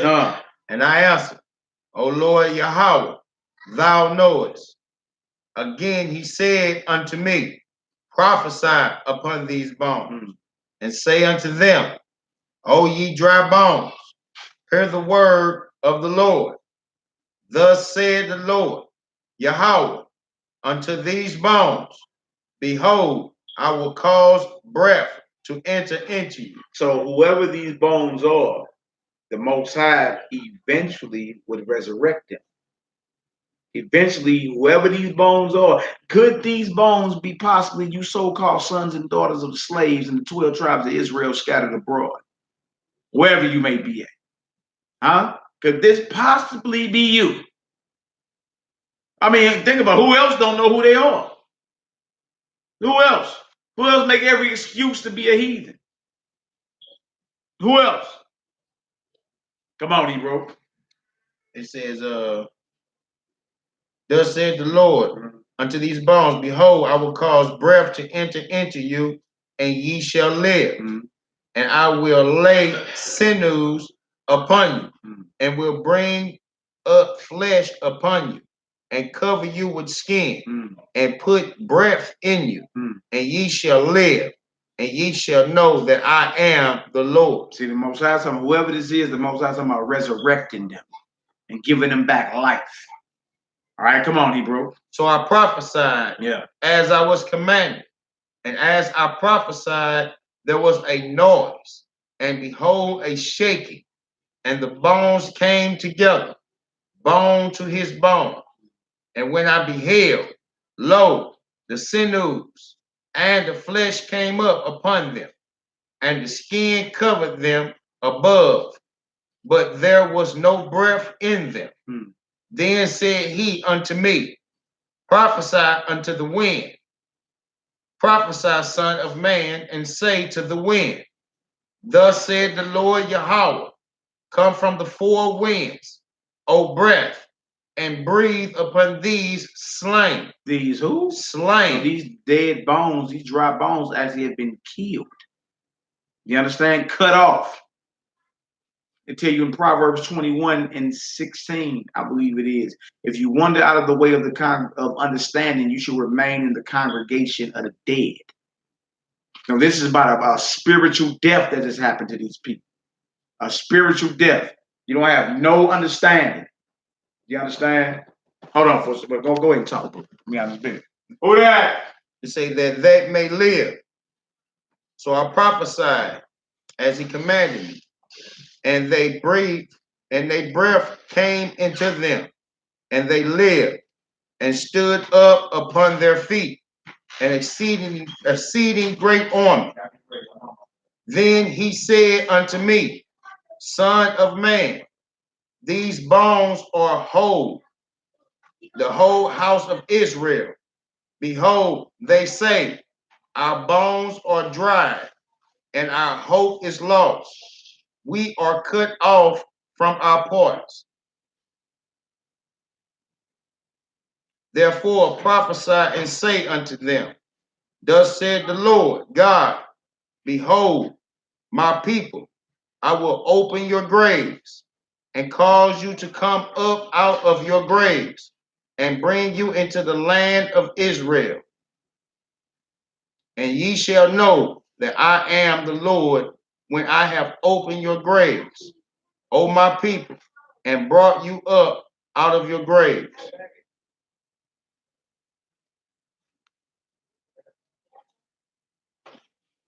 Elaborate, Ruben. Right back.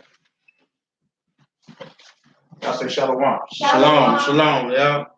Most I be with thou. Shalom, baby, bro.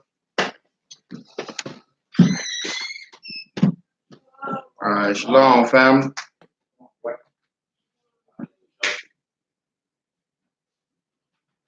It say, and shall put the spirit in you, and ye shall live, and I shall place you in your own land. Then shall ye know that I, the Lord, have spoken it, performed it, said the Lord. I'm trying to see where we're gonna go next here.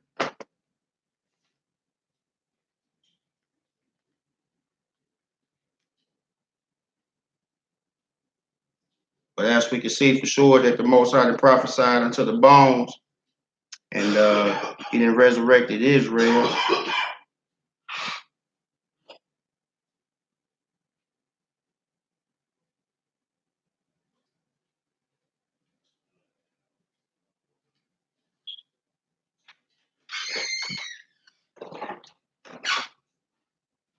Yeah, bro, I don't know where you want to Down to verse 14. Yeah, I'm down with that 14, but I'm stored. Read from 9 to 14. My bad, family. Had to get them short legs about it. We all good. We all good. Let's go into the dry bones and going into how what you witnessing with the Israelites is actually prophecy. It's prophecy, man. You know what I'm saying? It's not a cute little movement. You understand? So naturally, you would get all that brothers being put on hate lists and all that, and certain authorities looking at us. But we ain't blew up no towers. We ain't dropped no bombs. We ain't did no drone strikes. We ain't did none of that. We are simply letting this heathen know that his end is imminent. And that frightens everybody. You understand? So all the prophets of old had prophecies of what was coming, which means this people that is cut off will raise back up. They say, bro, Ruben, hot. You ain't gonna get you a towel or something? Boy, you sweating like a mug there, boy. Get some towels right there. Get you a towel closet or something. Bro said that bro Ruben hot, Av down. Yeah, that Hebrew hot over here, man. I thought the Ak had the wisdom because I had the AC on. I think he do. That bro was out here going hard, man. But yeah, so we're gonna get back to Ezekiel 37, right? Ezekiel 37. We're going to start around verse 9. And this was linking up with that Isaiah 44. This was linking up with that Isaiah 44, verses 4 through 5. Perspiration. You understand? This was linking up, showing that it's prophecy. So the fact that we are waking up in these last days and the fact that we actually are talking about our forefathers, you feel me? Righteous men of the Most High who ruled their kingdoms, who were renowned for their power, who were conversing and understanding and counseling, was in the deep prophecies, was cold on the musical instruments, had all type of abilities. You understand? And we talk about famous men such as Enoch, Noah, Abraham, Isaac, and Jacob. You feel me? Jacob is the father of the 12 tribes. So then we went to Isaiah 44 and showed in the last days we would start springing up like grass, right?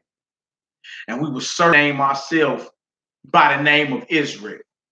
That's what you see happening all over social media, all over YouTube, Instagram, Facebook. Israel is everywhere, man. Israel is everywhere. So either this is a coincidence or this is prophecy.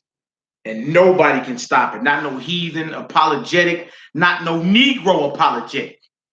A lot of you niggas be trying to hold on to Christianity, man. It's sickening. A lot of you Negroes trying to hold on to Christianity. Beyond sickening. And you try to use Paul against the Messiah. Like the Messiah is Paul's master. How are you going to use Paul over the Messiah? How about you just don't understand Paul? How about that? How about that? You're a victim of witchcraft. That's what's going on here. All right. So let's get this. Ezekiel 37. Let's read 9 through 14. Verse 9 again. Yeah, right on for your generous donation. All praises and glory. You say, then said he unto me, yeah, prophesy unto the wind, prophesy, son of man, and say to the wind, thus said the Lord Yahweh, come from the four winds, O breath, that breathe upon these slain, that they may live. So I prophesied as he commanded me. Yeah. And the breath came unto them, and they lived. Come on. And stood up upon their feet. Come on. An exceeding great army. That's what you're saying. You see that? That's what you're seeing in these last days. They stood upon their feet, an exceeding great army. That's what you're seeing when you see the brothers all out in the streets. You feel me? Teaching classes. You understand? Making music. We are rehearsing the righteous acts of the Most High. Now, you may not like it. It may frighten you. It looks too militant or whatever. But look, an army is going to look powerful. An army ain't there to soothe you Negroes and make you feel comfortable. You don't get comfortable when two people from the army walk in the store. If anything, you get quiet. You be like, oh, dang. He's a leatherneck Marine. You got something to bury that body and bed that body. You know what I'm saying? He's a leatherneck Marine. Like when you see Esau's army or anybody's army for that matter, you naturally get quiet, your back get a little stiff, and you do what? You fear. Because you ought to fear, because that's an army. That's a soldier in somebody's army. You feel me? So what you think is going to be when brothers stand back up? Right? Now, we ain't condoning no monkeying around, you feel me? Cussing out our elder women and all that extra. I ain't condoning none of that, you know what I'm saying? But I'm going to tell the sisters this. Don't put yourself in a man's place. Don't, what are you doing? You don't run up on Esau's soldiers. You don't run up on no soldier in no army running your mouth. You don't. That's the problem. Get out these men's face, man. That ain't your place as a woman. Be all up in his face. The Bible don't say. The Bible don't say. Get out his face. Because you don't even do this heathen like that in his army. You bring a level of respect, don't you? Yeah. And that's the problem. You don't see the power that this Hebrew man gonna have, so there's no respect. All right? We tell our sisters around here all the time, if you see anybody out in the streets teaching, keep it moving. Don't be out there trying to go script for script with no man. What is wrong with you? What's wrong with you trying to go script for script with a man? All right, come on, let's get it. An exceeding great army. Come on, Hebrew. Then he said unto me, Son of man, these bones are the whole house of Israel. These bones are the whole house of Israel. These dry bones, these slain bones that were cut off, that the Most High eventually would pour his spirit out upon in these last days. And they stand up an exceeding great army, the whole house of Israel, the Israelites. You see? And that just is what it is. So this is prophecy. I'm going to go ahead and tell you right now. The fact that you've seen Israelites all over the world stand up, that's prophetic. That's prophetic. Brothers that don't even know each other. Brothers that don't even know each other. Had we been in the world, we probably would have never even hung with each other. You understand? Straight up. But we got a bond because we believe in the Most High God, man. We understand who we are as a people, man. You understand? So all praises, glory, and honor. What verse was that? Was that verse 11? 11. Read on down to 14, and we'll get somewhere else. Let's get it. It says, it said, these bones are the whole house of Israel. Yeah. Behold, they say, our bones are dry, and our hope is lost. We are cut off for our parts. Yeah. Therefore prophesy and say unto them, Thus said the Lord Yahweh, Behold, O my people, yeah, I will open your graves. I will what? Open your graves. That sounds like resurrection to me. You feel me? Physical and spiritual.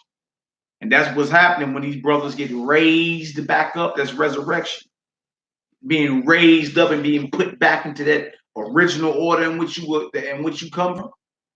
You know what I'm saying? Like operating and vibrating that righteous spirit that the Most High created you for. Yeah. Yeah. Come on, Hebrew.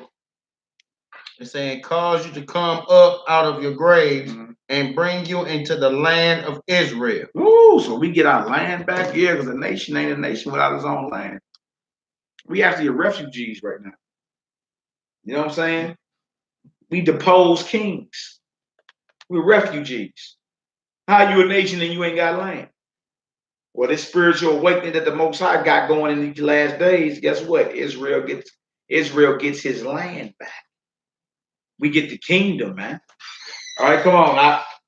It says, and ye shall know that I am the Lord, when I have opened your grave. Come on. O my people, and brought you up out of your graves, and shall put my spirit in you, and ye shall live, and I shall place you in your own land. That's beautiful, man. Then shall ye know that I, the Lord, have spoken it and performed it, said the Lord. Saith Yahweh. You see that? And he say, look, I'm going to give you your land back, but I'm going to put my spirit. You received the Holy Spirit, man. I'm going to put my spirit in you. You talking about the spirit that created the heavens and the earth? The nation of Israel received that spirit again? Ah, yeah, man. That's what that is right there. That's worth living and dying for. That's worth living and dying for. You understand? All praises, glory, and honor to the Most High, owner, possessing, creator of all things. So that's why it's important to remember the righteous acts of the Most High. Matter of fact, let's get that Judges 5. Judges 5, 9 through 11. We're supposed to constantly rehearse the righteous acts of Yahweh. Constantly rehearse righteous acts, man. Constantly. Always. Just back to back to back. You feel me? To where you just feel it when you walk around. I had a heathen ask me not that long ago, shit, do you feel the power? I'm like, yes, obviously you do too. She was like, yeah. Then she turned around and told me, she said, she had knew somebody that me and the bros knew. And she said, tell him, this is what the heathen said, no lie. And when she seen her, she said, oh, you guys are 12 tribes of Israel? He was like, yeah. And then she ended up knowing somebody that the bros ended up knowing. And she said, well, tell him I'm the dog that will eat the crumbs from his table. Have a nice day. And she said, shalom. I said, oh, okay. Okay, all praise. You feel me? A lot of you mumble mouth Negroes get mad at that. I didn't make her say that. She knew who we was. She understood that Christianity was false and everything. And then she asked about a certain elder. She asked about a certain elder in Israel. Like, yeah, we know what you're talking about. She said, well, tell him I am the dog that would eat the crumbs from his table. You feel me? She had a little daughter out there and everything. Her daughter was like, yeah, you dig? And she walked off and said, shalom. I'm like, wow, how could I be mad at her? How could I be mad at her? She understands what it is. Yes, really. No, that's not a lie. That just happened about 3 weeks ago to me. About 3 weeks ago that happened. I was like, wow, man. Man, do you feel the power? I say, wow. It is what it is, man. It is what it is. You dig? All right, so let's get Judges 5, 9 through 11. We must rehearse the righteous. Well, y'all see some heathen on here or something? Her Derek Whiteside's out of here. Derek Whiteside. Okay, somebody in here tripping. Shut 3. Oh yeah, you've been voted off the island, Jack. Whoever you is, Derek Whiteside. You must be saying something blasphemous. Our moderators ain't playing today. If they like Mally chop them, you getting chopped. All right. Judges 5, 9 through 11. Judges 5, 9 through 11, Hebrew. Judges chapter 5, verse 9. Yeah. Say, my heart is toward the governors of Israel. See, the governors are the leaders. The governors of Israel, man. You so-called leaders and teachers, you feel me, of these various assemblies and all that, you held to a higher standard, man. When you're done talking, you held to a higher standard. You understand? And always remember, attitude reflect leadership. Attitude reflect leadership. Always remember that. As a king is, so is his subjects. So if you've seen a whole bunch of madness going on, well, maybe because you ain't established order. You ain't dropped the hammer. You feel me? More than likely, that's what that is. Right? Notice he say, toward the governors of Israel, toward these leaders, towards the ones the Most High has put in charge, man, to get this work done. Like Paul told Timothy, what you heard about me among many witnesses, the same commit to faithful men, trustworthy men who could teach others also. You see that? We got to get this done, man. All right, let's read, Hebrew. It says, towards the governors of Israel that offered themselves willingly among the people. Yeah. Bless ye the Lord. Offer themselves willingly among the people. Willingly. You feel me? That mean they arms ain't tied behind their backs or none of that. You dig? You willingly do this because you love to please your power, man. You see that? Let's read. Speak ye that ride on white asses, ye that sit in judgment and walk by the way, they that are delivered from the noise of archers in the places of drawing water. There shall they rehearse the righteous acts of the Lord. You see that? Like after destruction, you understand? Certain things go down. That's when we tend to start trying to remember how the Most High has been merciful for us, or to us, should I say. And it shouldn't take all that. It shouldn't take for destruction to happen. You barely get away by the skin of your teeth. You understand? For you to be rehearsing the righteous acts of the Most High. You understand that? We're supposed to be doing it all the time. Rehearse the righteous acts of Yahweh, man. Remember his mighty acts that he have done for us. How are we going to forget? This heathen called this their Memorial Day, but we ain't remembering none of our righteous forefathers. You feel me? And there's an agenda behind that. There's an agenda behind you not remembering. Always remember that. There's an agenda behind that. They don't want you to remember because in doing that, you link back in with the creator of heaven and earth and you tap back in to your power, meaning your God. Elohim means God or power. You see, you tap back in to the power that created heaven and earth. That's why nobody wants you to remember. That's why everybody say, oh, just forget about it.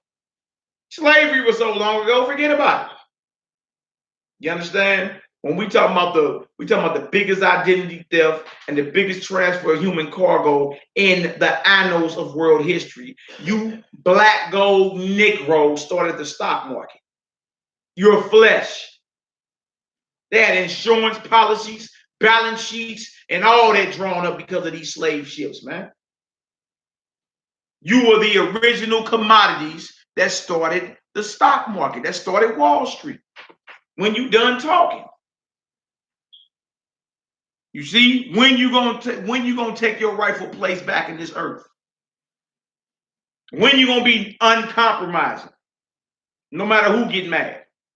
See, that's the thing. I believe more of our people are scared more than anything. That's right. I'll be talking about let's just not worry about the things that happened in the past.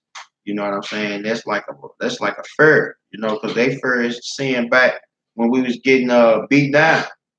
You know what I'm saying? They feared that, to be honest. That fight, you know what I'm saying? But that fight ain't for us to fear. Because when you got the faith to understand the Lord is our power, then we don't have that as a fear. That's right. We're supposed to go out like that. That's the way, if we going out, then that's the way we want to go out. That's right. I definitely don't want to get caught up in a crip of blood bullet. You know what I'm saying? I don't want to get caught up with I feel you. I don't. God forbid, man. Yeah. God forbid that, man. I'm cool on trying to go out on some crossfire, some gang war or something like that. That's whack. I'm cool on all that. You understand? I'd rather go out back. I'd rather these heathens drop a hellfire missile on me. Hey, straight up. You feel me? Because I was that much of a threat. Because I believed in the Most High God, man. And die from a brother that was wearing the opposite color, man. That is, man, look, you made no mark on his life if that's the case. They'll forget about you after a few blunts. It's over. Yeah. It's over. They may hang a couple teddy bears up on the light pole or whatever and tie a little red rag around that deal. You feel me? The city of St. Louis will be cleaning that light pole off in less than a fortnight. Man. Your whole memorial was over. You see that? So I feel you. That's the thing. Our people are scared, but according to 2 Timothy 1:7, the Most High ain't gave us a spirit of fear. And that's for you Christian Negroes are scared to stand up in this hour. I thought, and look, that's New Testament. I thought the Most High ain't gave us the spirit of fear. Then what's the problem? You can't talk to Massa like that. You can't talk to Massa Charlie like that. Since when? Since when? You see, you scared, man. It's a documentary. It was a movie. I call it a documentary. It was a movie that was on YouTube. I watched it a few years ago. It may still be on there, but it's about Denmark Vesey. Denmark Vesey. Yeah, same. And for y'all that don't know who that is, he had a revolution 50 years before Nat Turner. Yeah. His name was Denmark Vesey, right? And he was one of the brothers that actually founded that church down in Charleston, South Carolina. They got shot up by that white boy. They got shot up by that white boy, Dylan Storm Roof. Remember that white boy came into the assembly and shot up a whole bunch of Christian Negroes, killed like 9 of them. And then the police took them to Burger King. That very church was founded by Denmark Vesey and a few other brothers. You know what I'm saying? Back like in the 1700s, man, because Nat Turner was in 1831. So it's like the late 1700s, man. Now, at this time, when you watch the movie, they had it where they had like wooden sidewalks, right? And if you was a bro and you was walking down the sidewalk, if there was a white man coming, you and your family had to jump off the wooden sidewalk into the mud until he finished walking by, right? But Denmark was so bold, man, he made crackers get off the wood. And he made him get off the, I ain't getting off the sidewalk. You know what I'm saying? He was that powerful, you dig? So he went up into the church, right? He went up in there and a whole bunch of Negroes was in there, but Denmark, we be slaves. And he was like thinking like that, you deserve to be. And he used to always read them He used to always read them Joshua chapter 1, verse 7 through 8. Be strong and very courageous. You feel me? Denmark Vesey, man. There's a lot of brothers that, you know what I'm saying, you heard from Nat Turner, but there was a lot more brothers that stood up as well. Yeah, it was. You know what I'm saying? Because you got to realize, man, if it ain't in your spirit, it just ain't happening. And the brother stood up. You understand? And of course, no man to save us, you dig? But the fact that these brothers stood up and refused to bow, man. You understand? That spirit is back times a million because we rocking with the Most High God, man. And that scared folk. That scares them. All right. Well, was you done with that? Rehearsing the Righteous Act, verse 11. Verse 11. Read that one more time. No, I ain't done with that. It said, I'm going to start it over there. What you say is a Nat Turner documentary on Netflix? I'm finna watch it. Let me see that.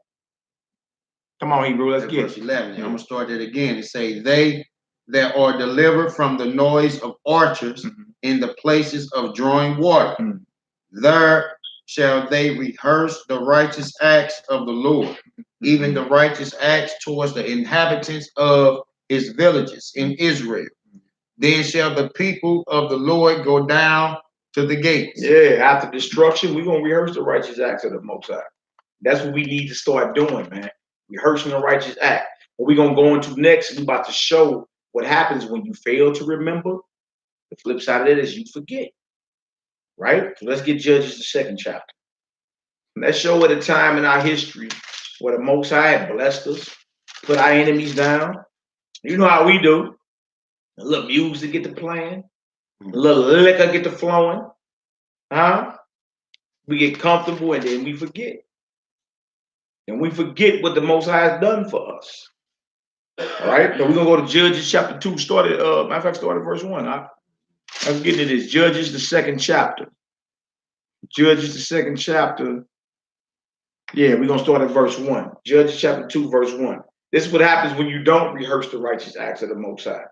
You feel me? You as a parent or parents were ordered by the Most High God to train up your children for the reason that they would not depart from him. If they depart from him, that means they forgot. You see what I'm saying? They done forgot who their maker is. And that's because you were busy trying to be their friend and not their master, not their parent. You've been put over your children. You understand? Like you're responsible for them. You men, you have been put over your women and children. You're responsible for them. It is what it is. All right. So let's get this Judges chapter 2. This is what happens. This is what happens when we forget. When we forget the Most High. All right. Judges the 2nd chapter. All right. Start at verse 1 for me. Judges chapter 2 and verse 1. Yeah. And an angel of the Lord came up from Gilgal to Boshim and said, I made you to go up out of Egypt and have brought you unto the land which I swear unto your fathers. So the Most High sent an angel or a messenger to the Israelites, you feel me, who started compromising, who took their hands off the wheel and had to bring them back into remembrance. You remember when the Most High delivered y'all out of Egypt? You know your history because your parents taught you. Huh? Come on, Hebrew. No. I have brought you up into the land which I swear unto your fathers, and I said I would never break my covenant with you. Right. And ye shall make no league with the inhabitants of this land. We're not supposed, in other words, we're supposed to remain separate or remain holy. We're not supposed to be making covenants with these heathens. You understand? Like, how are you going to be a strong nation making all these different covenants with these heathens? Giving your sons and daughters over to heathens? How? You understand? And we got every right to be separate. We're a holy people. We got every right to be separate, man. And we don't owe nobody an explanation for it. Everybody want to get offended because now we stand up and we talking about separation, being righteous. being holy. No, you can't have my sons and daughters. No. That scare people. They be like, oh my God. Come on, Hebrew. Ye shall throw down their altars. Yeah. But ye have not obeyed my voice. See what the Most High say? You were supposed to come in the promised land and destroy every place of worship where they worship their gods at. And you wonder why we go so hard on these pagan days. That's a mandate from heaven. And I ain't went that hard. I ain't set the Christmas tree on fire. You feel me? I was telling somebody the other day, look, my orders ain't nowhere near as harsh as my Lord's. You know what I'm saying? Like real talk, we supposed to tear their altars down, man. Ain't no respect for no other God. Period. Period. Come on, Hebrew. It says, why have ye done this? Wherefore I also said, I will not drive them out from before you, but they shall be as thorns in your side. Because you ain't keeping order. See, you see how important every story where Israel fell off, there's a common denominator. They didn't establish the order that God commanded. They got lazy. You feel me? They start getting complacent. You understand? And those most I say, oh, you ain't keep my charge. Well, these very nations are gonna be a thorn in your side. Meaning you're gonna have enemies. You feel me? They're gonna be a problem for you. These very nations that you ain't put down when I told you to put them down, they're gonna be a problem. It's the God of the Bible. And everybody's scared of now. And everybody's scared of. All right, come on, Hebrew. It says, wherefore I also said I would not drive them out from before you, but they shall be as thorns in your side, and their gods shall be as a snare unto you. And their gods, their religions, their philosophies, and all that shall be a snare unto us, because we didn't keep the original order that the Most High commanded us to keep. You see that? You see how important it is for you men to stand up and drop the hammer out here? Stop being so weak. If not, these heathens will be a thorn in your side? Ain't these heathens thorns in our sides to these very day? Yeah. Huh? You can't tell me this so-called oppressor and a thorn in your side. They out here riding herd in St. Louis. They were on something today, boy. I seen so many cops today. It was ridiculous, man. And I just went right down the street to buy my short leg of some shoes. They all over the place. And it kept echoing in my head. These nations are a thorn in your side, man. They gods are a snare, a trap. All right? Come on, Hebrew. And it came to pass, when the angel of the Lord spake these words unto all the children of Israel, that the people lifted up their voice and wept, and they called the name of that place Bochim, and they sacrificed there unto the Lord. And when Joshua had let the people go, the children of Israel went every man unto his inheritance to possess the land. Yeah.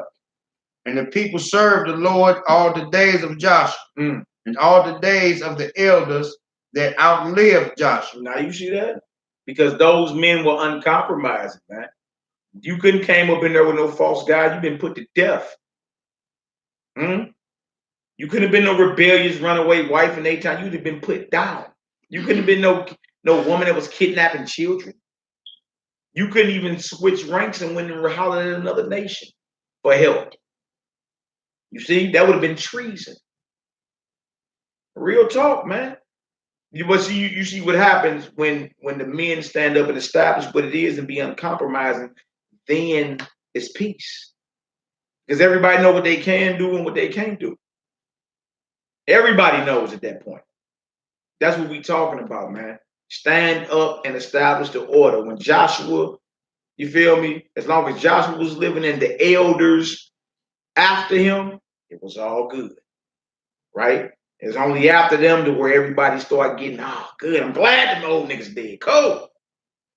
Start doing what they wanted to do, man. Things and everything went off. All right, come on, Hebrew. That outlived Joshua, who had seen all the great works of the Lord that he did for Israel. And Joshua, the son of Nun, the servant of the Lord, died being 110 years old. Mm. And they buried him in the borders of his inheritance in Timnath, in the mount of Ephraim, on the north side of the hill Gosh. And also all that generation were gathered unto their fathers. And there arose another generation after them, which knew not the Lord, nor yet the works which he had done for Israel. See, they didn't rehearse the righteous acts. When all the stand-up men and elders died, you understand? There'll rise up a whole nother generation. But that's only possible if we're not constantly rehearsing the righteous acts of the Most High. That's the only way that's possible. You understand? To where people start bringing their own opinions in and doing what they want to do. That's the only way that's possible. People do what they want to do. All right? And then Israel slip off again. What else to say? He said, and the children of Israel did evil in the sight of the Lord and served Baalim. And they forsook the Lord Yahweh of their fathers, which brought them out of the land of Egypt, and followed other gods of the gods of the people that were round about them. And they bowed themselves unto them and provoked the Lord to anger. You see that? That's what happened. Now, remember he said, their God shall be a snare, and the nations that you ain't get rid of, you understand, a thorn in your side. That's what happens, man, when you get comfortable. We ain't in the kingdom yet. Why your foot off the gas? What you hitting the brake for? We ain't in the kingdom, man. We are not in the kingdom that was promised to us. We need to be pedal to the floor, full throttle. You understand? Who, what, where, when, and how. We will call to police the situation as men. Police it, man. Other than that, wickedness will happen on your watch. And in the end, you gonna be accountable for it, man. We read the scripture where it say, if the watchman see if the sword come, and he don't warn the people, you feel me? We see the sword coming. And our job is to warn our people, man, hurry up and get this together. You understand? But I'm gonna tell you this, your blood won't be on my hands. Your blood will not be on Maccabee's hand, because I'm gonna yell it and tell it, you understand, until the Most High take me up out of here. Establish this order. And you see what happens when we don't. When we get comfortable, Israel start being evil. Israel's like a child. Israel's like a little child that you got to constantly correct. Constantly. You feel me? You got to constantly correct Zion, man. If left to himself, if left to his own opinion, Israel would destroy himself. Israel's like a little child, man, that know better but won't do better. So for those that the Most High put that fiery spirit on, it's your job to constantly get on Zion, man. They ain't gonna like you. They gonna cast out your name as evil. They gonna get tight-lipped. Love them anyway. Love them anyway and tell them the truth. The time for the funnies is over. All right, come on, Hebrew. What it say? Hold your spot. You in verse 13. And they forsook the Lord and served Baal and Ashtaroth. Ashtaroth. That's where you get Easter from. That's where you get Easter from. That's the old Babylonian Phoenician goddess Ashtaroth. And Baal. Baal and his consort Ashtaroth, who they call the Queen of Heaven, who they call the Virgin Mary today. Yeah. In the Catholic Church. Yeah. Yeah. Yeah. Who is the sacrifice for your sins? That's why they say Hail Mary. Mary ain't nothing but a rewrapped Ashtaroth from the ancient world. You feel me? When they have them Catholics saying Hail Mary and all that, yeah, that's where they get it from. They go back to Ashtaroth or Astarte or Minerva or Diana. You feel me? Or that heifer in the harbor of New York. You call the Statue of Liberty. Huh? Or that so-called Mary that they worship up in the Catholic Church. That ain't our mother Miriam in the scriptures. All right, come on, Hebrew, let's get it. It says, and the anger of the Lord was hot against Israel, and he delivered them into the hands of spoilers that spoiled them, and he sold them into the hands of their enemies. That's what happened here. Because you forget. You don't remember, you forget. And then you start being a heathen, and the Most High say, I'm angry at mine. I'm selling them. I'm allowing, in other words, he's going to put a spirit in the earth that allow these heathens to become stronger than you and put you in subjection. Even though you the one that's supposed to be the head. You are their masters. No doubt. Now that irks me at times, man. I'll be like, man, this is my servant. How the hell is this? But I got to remember his prophecy, man. We are actually the lords over these nations, man. We are. We are. We actually are their lords. Sound tough, don't it? Ouch. But we don't went against the Most High, so we allowed these heathens to conquer us, man. And that hurt, bro. Sometimes I can't even take it. I be like Ezra and Ezra, he say, behold, Most High, these heathens who have ever been reputed as nothing have began to be lords over us. How long shall this be? That be my prayer all the time to the Most High. Like, how in the world are these dogs ruling us, man? Oh, come on, Hebrew. Yeah, bro. Hey, bro. That bro Uzziah. That bro Uzziah. What was that? Uzziah. Yeah, that bro wanna know what script. We in the Judges too, bro, and going into verse 15. Look at 2:2. Shanae Yasha Allah. Verse 15. Yeah, we in Judges chapter 2, verse what? 15. Verse 15. We going over, these heathens had a Memorial Day. So we were remembering the righteous forefathers, our righteous forefathers, man. It did remembering and rehearsing the righteous acts of the Most High. You understand? Because if we don't remember, if we don't push this vibration out here, then the opposite of that is to forget. And we read now where Israel forgot, the Most High sold us in the bondage, man. Very hot at us. You see? Because we forgot. It's time to stand up. It's time to stand up, Hebrews. Right? Fulfill the spiritual role the Most High has called you to be. Fulfill your purpose. Fulfill your purpose.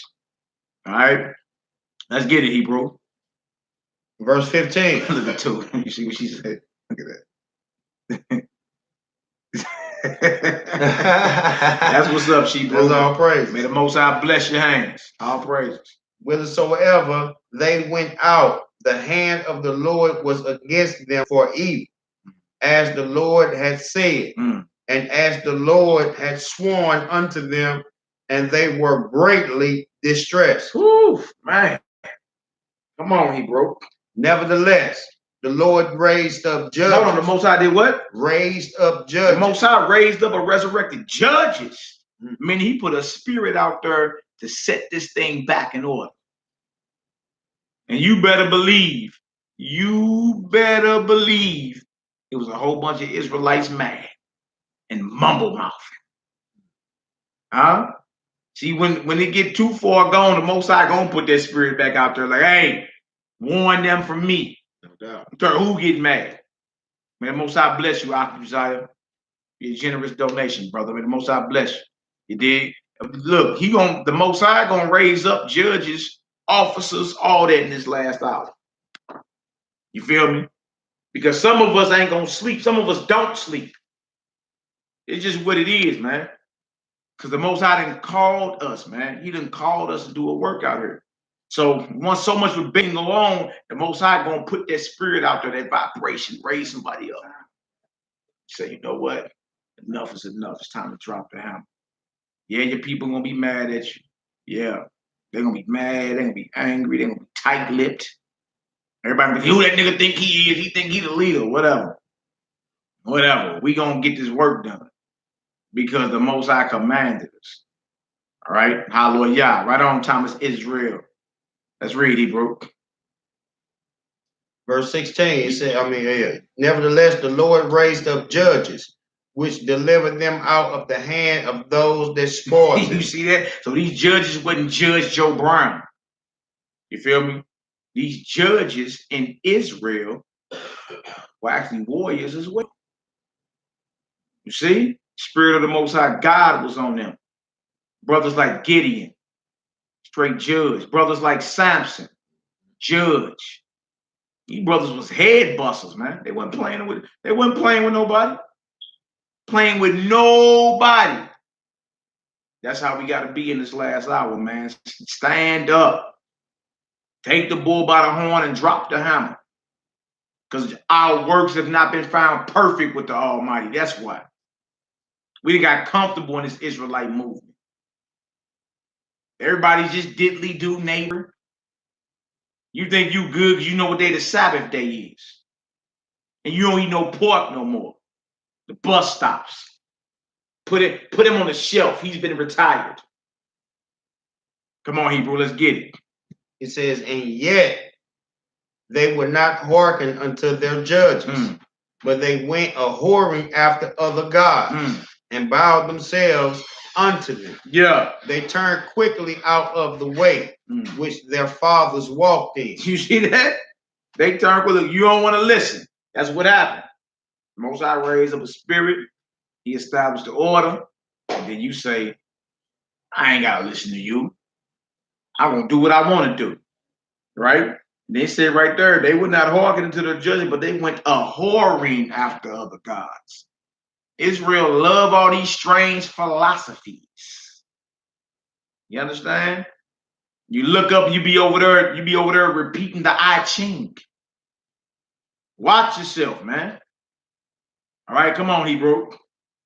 It says, obeying the commandments of God, but they did not so. And when the Lord raised them up judges, then the Lord was with the judge. See, Most High gonna be with you. If you stand up and drop the hammer and establish the order, the Most High gonna be with you because you uncompromising. If you've been compromised, but that's not the spirit of the Most High. You've been compromised. That means you can be bribed.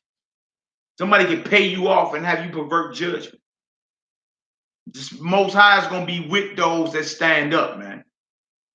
All right, come on, Hebrew.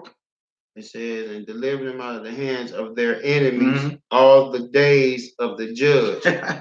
For it repented the Lord because of their groaning, by reason of them that oppressed them and vexed them. No doubt, because Israel a crowd. Israel, I told you, like a little child, man.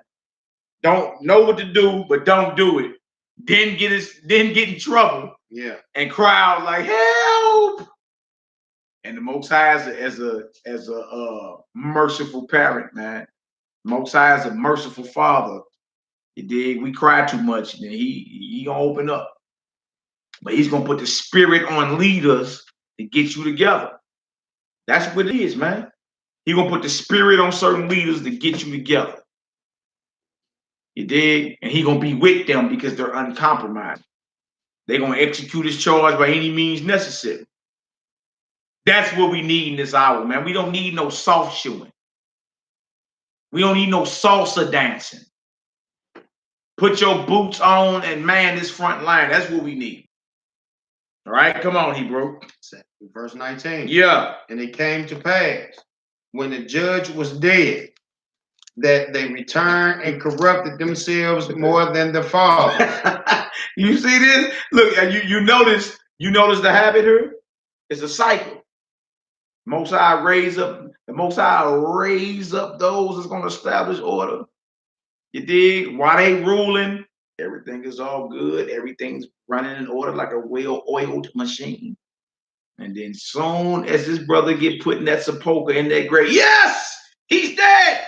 Back to wickedness. Israel is a little child, man. That's the mindset we have. We know better, we don't do better, and when we find ourselves jammed up, we cry. Cry out. Come on, Hebrew.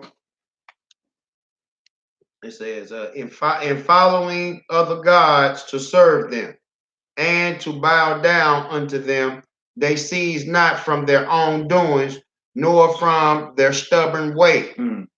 And the anger of the Lord was hot against Israel. It was what? It was hot against Israel. That's the second or third time we read that in this chapter. Most High get angry at us, man, because we so soft and weak. You know what I'm saying? We love to be evil, man. We're wise to do evil. And the Most High get angry at us, like, oh yeah? Okay, come on.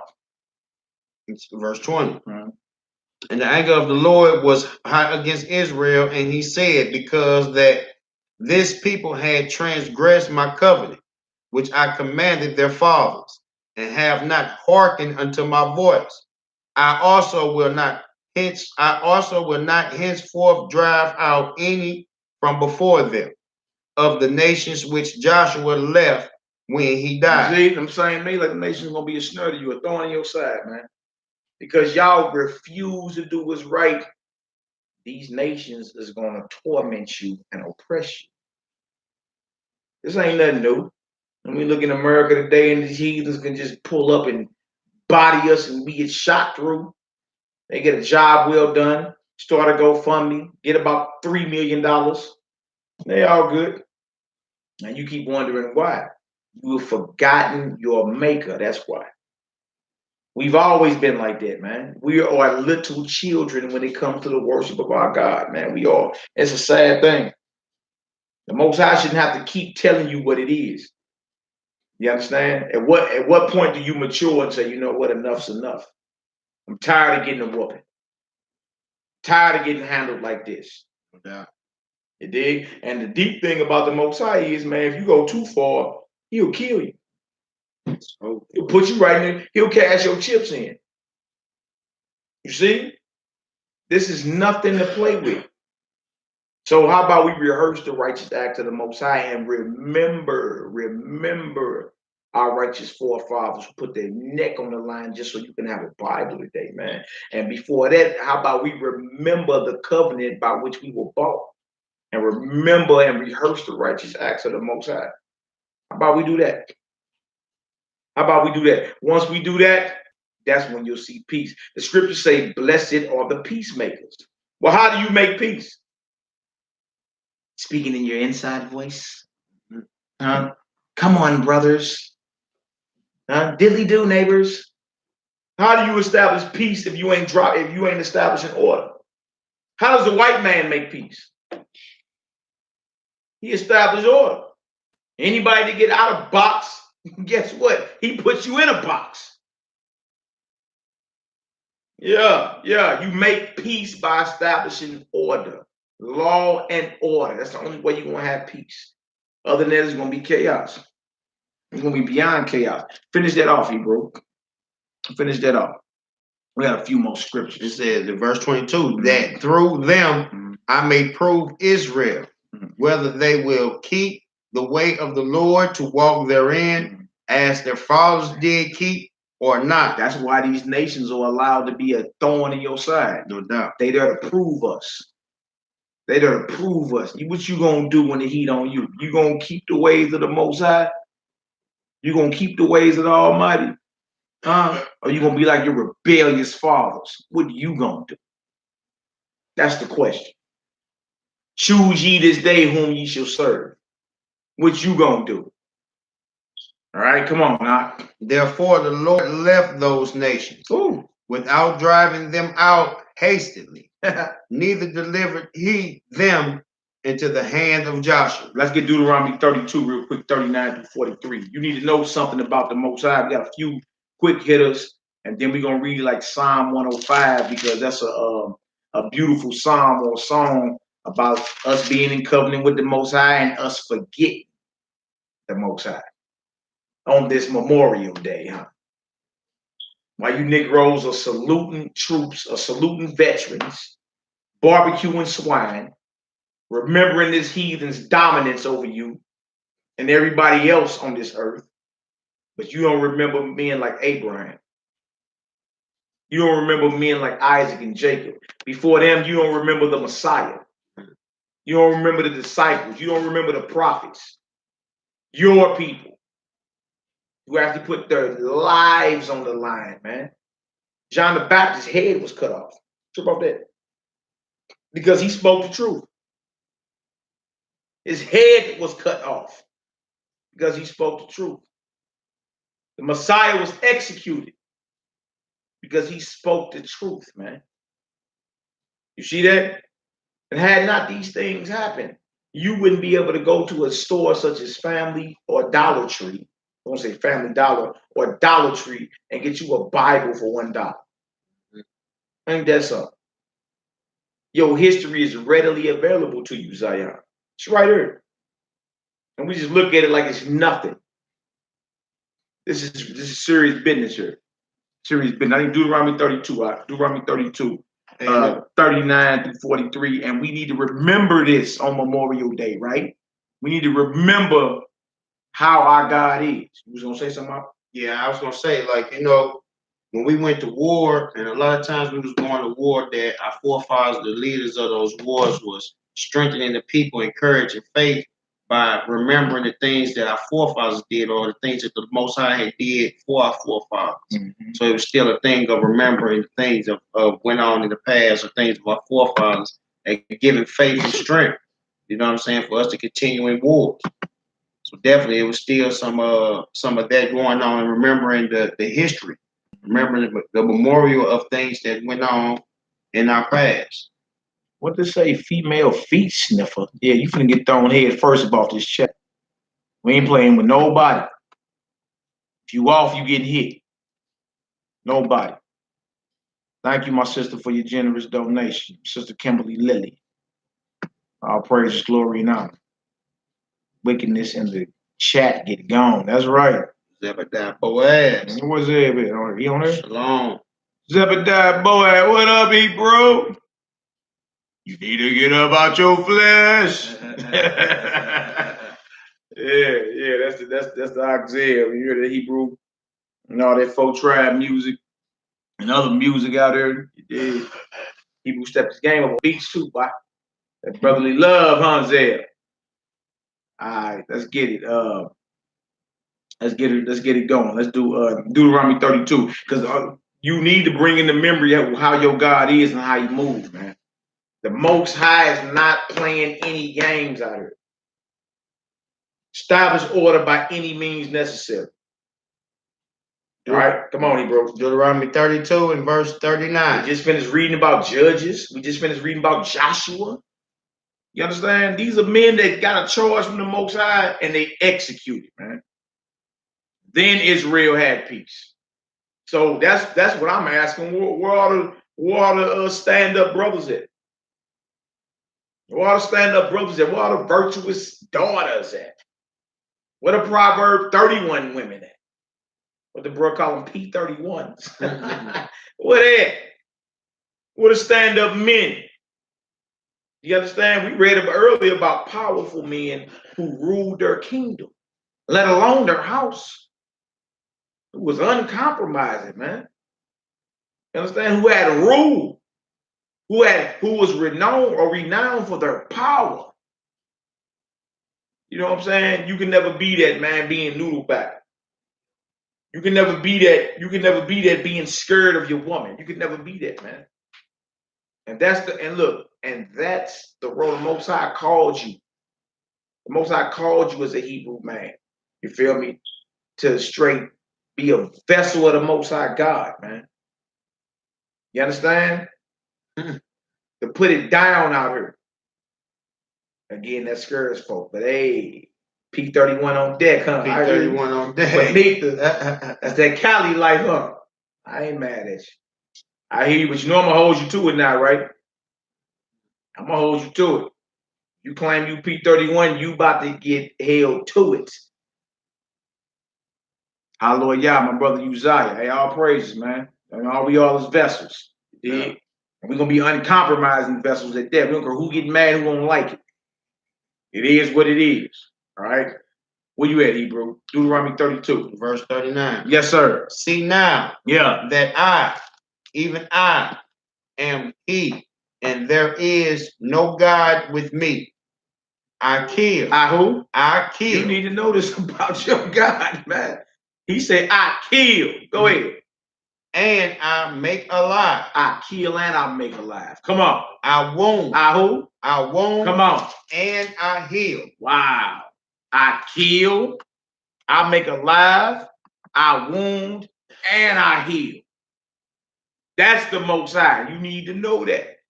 See, once you know how you operate and how you get down, you are clear on how you can move and how you can't move. It's clear after that. You be like, oh yeah, I can't do that. Nah, I'm good. You understand? Nah, I can't support that. I'm good. You know what I'm saying? Or you can be like, oh yeah, the Most High allowed me to do that. I can make that happen. You feel me? But the fear of the Most High is beginning of wisdom, and once you fear Him, that means you got beyond respect for Him. You understand? To where you like, well, look, I know He's looking. I can't do that. I can't do that. That means you're considering, is this move going to make my Father happy or not? Before anything you do, that's what you consider. This move gonna make my Father happy, yay and nay. Oh wait. All right. Come on now. 39 to 43. 39 to 43. It said, neither is there any that can deliver out of my hand. Yeah. For I lift up my hand to heaven and say, I live forever. If I wet my glittering sword. Wet means to sharpen. See that? If I wet my glittering sword. Come on, Hebrew. And my hand take hold on judgment. I will render vengeance to my enemies. And will reward them that hate me. You see what the Most High talking about? He said, man, He's the perfect judge. The Most High all about that face-to-face payback. He said, I will reward him to his face. Man. But that's powerful. You need to know. You got way more respect. If you had a God, you can just hawk a loogie up from the mist, from the bottom of your belly and spit in his face and get away with it. You'll never respect him. You need to know how serious he is. You need to know the Most High ain't playing with you. You need to know that.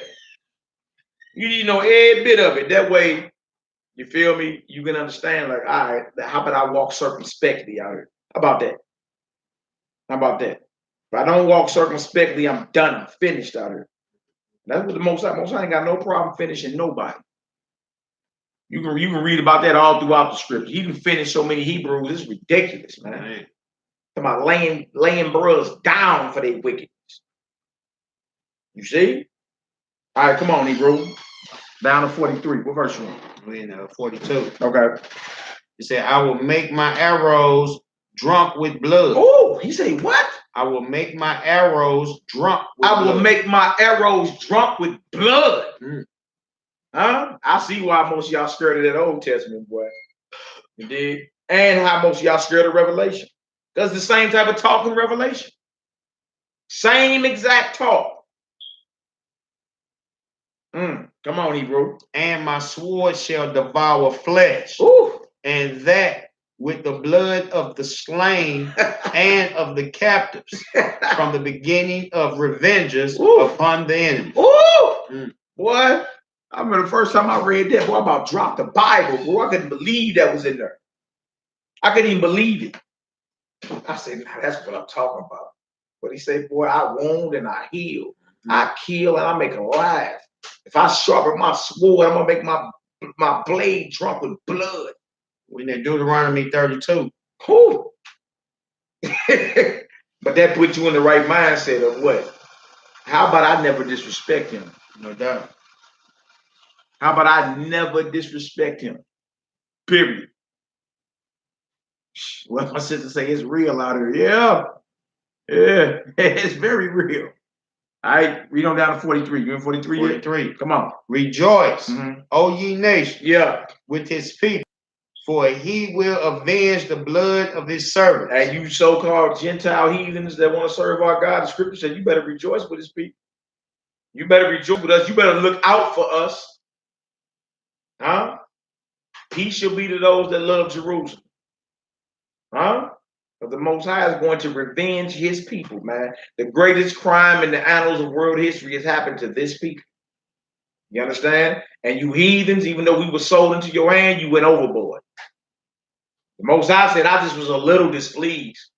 Like you went overboard. You helped forward my affliction. In other words, when you got us, you try to wipe us off the map. And that's when you tripped at. All right, come on, Hebrew. Who was this? Prophet Muhammad sandwich? No, no love.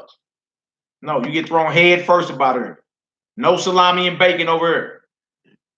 And no respect for my none. Come on, Hebrew. And I will render vengeance to his adversaries and will be merciful unto his land and to his people. You see that? He's going to render vengeance to our adversaries. See? So the day is coming where this so-called slave will be back in his rightful spot as a king in the earth.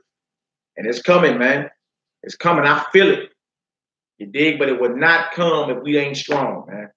You men have been called to a charge. You better complete it. I give me 1 Samuel 2 real quick. 1 Samuel 2.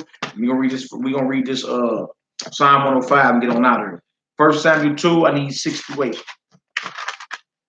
1 Samuel 2, 6 to 8. We ain't playing with nobody. No, we're not Muslims. Islam gets no respect either, just like Christianity or just like Judaism. None of it gets respect. None of it. You will get tossed headlong. Oh yeah, and for y'all that don't know too, the video we did earlier today was about the House of Zion homeschool. We got a building. All praise to the Most High, and we thank you, brothers and your sisters, for all your support. You feel me? You see where all your support is going. We actually got a building for the short leggers. I went live off my phone earlier. You did, but it's about to be a wonderful and a powerful thing. So. I just posted the GoFundMe link right there in the chat. We appreciate all the prayers and all the support. If you just say, man, oh, look, all I got is prayers for you, we'll take them. We'll take all the prayers you got. Believe that. You understand? But the Most High has blessed us. And I holler at the sister Lakeisha Davis. If y'all want to go ahead and start dropping y'all emails in there. I know she's been monitoring the comment board from the last video. So if you left your email on the comment board from the last video we did earlier today, she should be getting back with you. If you ain't comfortable with leaving it on the comment board, email me at honorhumilitystl@gmail.com and I'll forward it right on over to the sister. You understand? But it's going down. House of Zion homeschool. We opened it up September 2018. We have a building. I was up in that deal today, man. Off the chain. All praise. Off the chain, man. All praise. I'm around this deal all, you know what I'm saying? Finally got a building, man. So your prayers and your support are working out. May the Most High bless us all. You got any questions about age requirements or, you know, how we going to raise money or tuition, get with the system, man. And it's always something we can work out. There's always something we can work out. We're going to definitely need the nation's support because we getting our babies out these schools, man. Yeah. It just was another school shooting the other day. Just was another school shooting. And so tomorrow, me and the sister going to do a live video. She's going to be on her computer. I'm going to be on mine. We're going to do a Google Hangout live. And we're going to go over the curriculum that we got for the school, for the homeschool.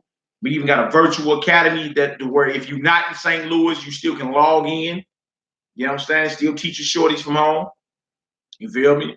Well, we're gonna go over the curriculum for the school, and then we're going to show you a prominent school here in St. Louis on the south side, Lafayette Preparatory Academy. I got their curriculum in the back. And we're going to read some of their curriculum, man. It's diabolical what they trying to teach our short leggers, man. You understand? So the time is here. Look, it ain't their job to teach our children anyway. The enemy's job is not to teach your children. It's ours. No doubt. So let's do it. You know what I'm saying? So all praise, glory, and honor. Anyone in Detroit that teaches on the same level as you guys. Like I look on the real, I mean, I know brothers, you dig, but I'm not in the business of vouching for anybody. You know, it's just that Tanisha Rogers, do you brothers know anyone in Detroit that teaches on the same level as you guys? I mean, I know brothers, I know a whole bunch of knowledgeable brothers, but I can't vouch for nobody but the brothers that be around me. You know what I'm saying? So, you know, just, you know, we in the age of internet, if you just gotta, you know, travel to come see us, or or we got to come to see you, or just sit down, get classes, and take notes online. However we got to do it. You know what I'm saying? But I can't vouch for nobody else. Like, you know what I'm saying? I just can't do that because the only people I vouch for are the brothers that I know is solid around me. You dig? So no, sister, I know people in Detroit, but when I refer you to somebody, what if they start talking about the devil was on Saturn somewhere, casting a matrix over the earth somehow? Then you be like, Mally, you told me to go. Look, I can't do all that. You know what I'm saying? So the answer is no. All right. You got the First Samuel 2. I believe it's like 6-8.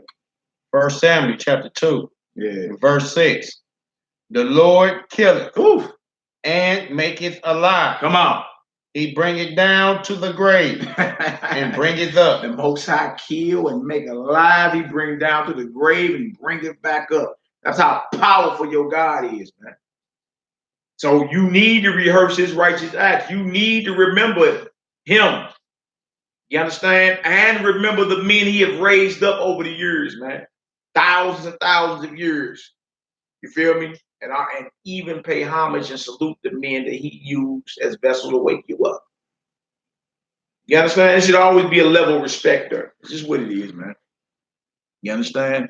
Even if things go sideways, it's still a level of respect where it's like the Most High used you to teach me and show me a lot. You feel me? So it's a certain level you shouldn't cross with that. You dig? But it always should be some type of honor and respect. Even if the brother fell off, you don't dog him. You know what I'm saying? You don't dog the brother for falling off because he had to be on at one point to wake you up. You dig? So on their Memorial Day, we remembering famous men like Abraham, Isaac, and Jacob, like the Messiah, like the disciples. You feel me? Like the prophets of old, Moses, Joshua, Aaron the high priest. You know what I'm saying? And his sons, Samuel, David. You understand? Solomon, even though he fell off, you still read Proverbs.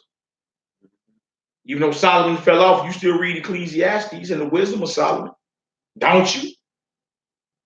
You understand? So how about we remember and we pay homage and honor to our forefathers? You feel me? And if it's so wrong, why you don't tell this heathen he wrong for doing it right now? Today on their Memorial Day. No doubt.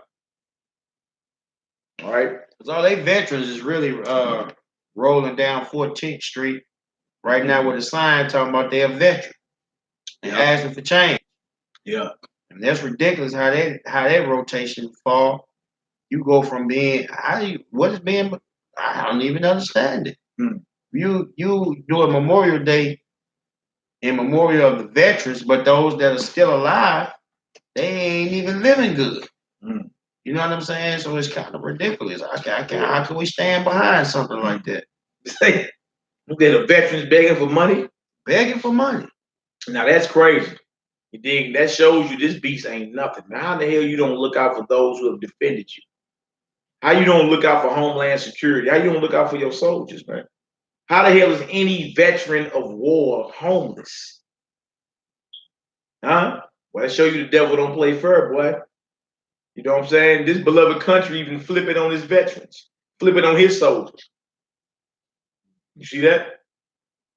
But that ain't like that here in this Bible, man. That's how you know the Most High, his laws, statutes, commandments, ordinances, judgments, all of it, man, is righteous. No doubt. You feel me? Because you wouldn't, that's like you rolling up on Joshua and he homeless. How you gonna roll up on Joshua, the war general that led Israel into the promised land, but he homeless begging for shekels? You can't tell me this place ain't evil. It even craps on his veterans. They got no love for you. And on the real, a dead soldier is worth more than a living soldier. Because they got insurance policies on. What verse you in? Yeah, so that's how it is when you go and you want to be a soldier to this nation, then that's what comes out of it. You know what I'm saying? That's not the hardness that the Most High told us to endure as a soldier. That's right. You know what I'm saying? If that's the hardness, then this is what we die in. We die in this, and then you get glorified. You get glorified by dying into this. Into that, you get your leg cut off, And there he is rolling in your wheelchair, begging for change. That's crazy. You know what I'm saying? It's ridiculous. Yeah. You know what I'm saying? But that's what comes out of this world here. Yeah.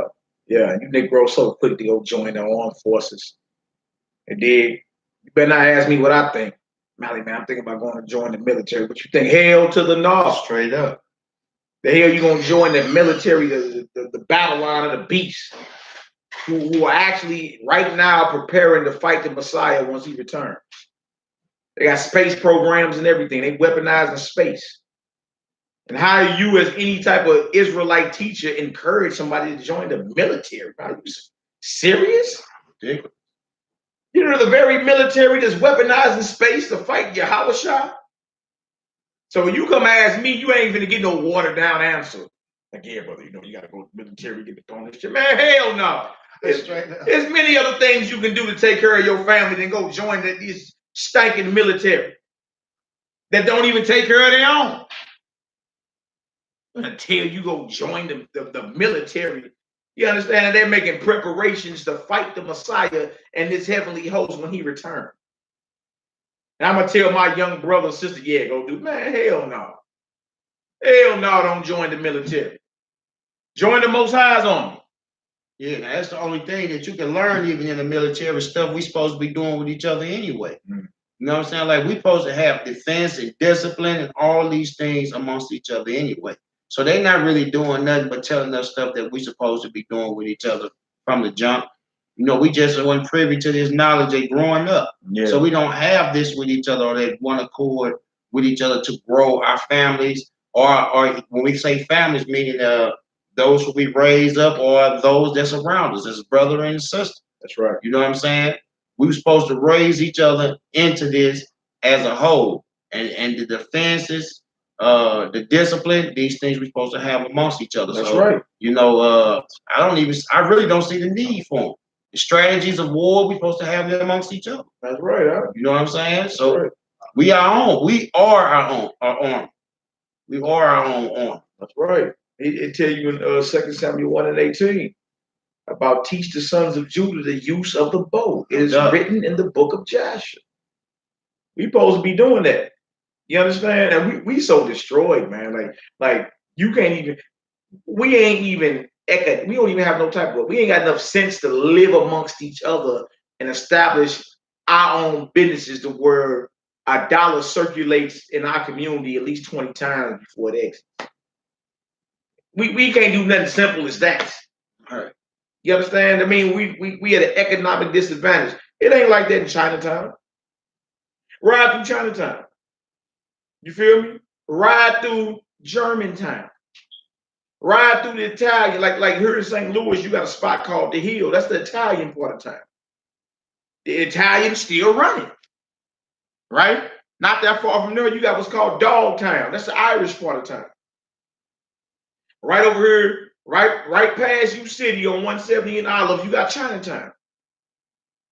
You see? So it ain't like you can't come and establish communities within this. You can. You got nations doing it right now. We ain't even smart enough to do that. I ain't gonna say we ain't smart enough. We don't even got enough sense and wisdom to do that. Let alone establish schools. Jewish folk got their own side of town too here. No doubt. They on the other end of U City. Yeah. It's the Jewish part of town. They got their own schools and everything. Synagogues and everything, man. This people is destroyed. This people is destructured, man. We have no structure. You dig? And the only reason is because, and look, and it's even deeper because, look, we know we the Israelites, so these brothers that already know, we know the curses apply, but once you start being obedient to the Most High, curses supposed to be up off you. You dig? We that's in the knowledge ain't even got enough sense to come together and make it happen.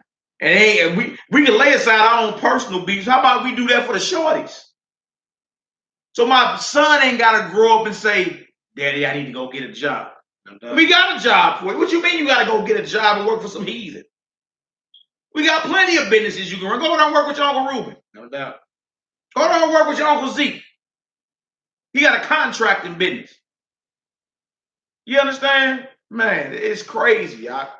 It's crazy. That's why the men gotta take control and establish the order, man. It ain't even gotta be for us. It be for them short leggers though. The sacrifices need to be made right now. No doubt. It don't happen overnight. You understand? With the Chinese Revolution, you know what they did? When China before China came back on the scene as a world power, man, they first had to get rid of the Brits. They had to get rid of British. There was a time when Great Britain ruled China. They had to get them up out of there. They get Great Britain up out of there, right? Then they got rid of every bootlicker that was siding with Great Britain. They closed their doors on the world for 20 years and re-educated their children, man. Mm-hmm. In 20 years, 2 decades, China came back on the world scene as a world power to be reckoned with. You feel me? I'm willing to sacrifice 20 to 30 years just so my short leggers can be straight, man. No doubt. That's easy. Well, I bet. Let's do it. You feel me? But so many people lazy, man, and complacent. It's just the truth. So we looking for like-minded individuals that's ready to get it cracking, man. That's what we're talking about. There's no reason why we can't do it. We the lords of planet Earth. Why we can't do it? Hey, look, this has been my thing. You know, it's been a time of Pentecost. And then right after the Pentecost, man, it's been a straight spiritual movement that went on with brothers being on one accord. I feel you, right? You know what I'm saying? It's been a straight spiritual movement. And that we need to get back towards to doing. We need to cast that up out of us as a nation of people that we have against each other. You know what I'm saying? We need our families back. We need stand-up men.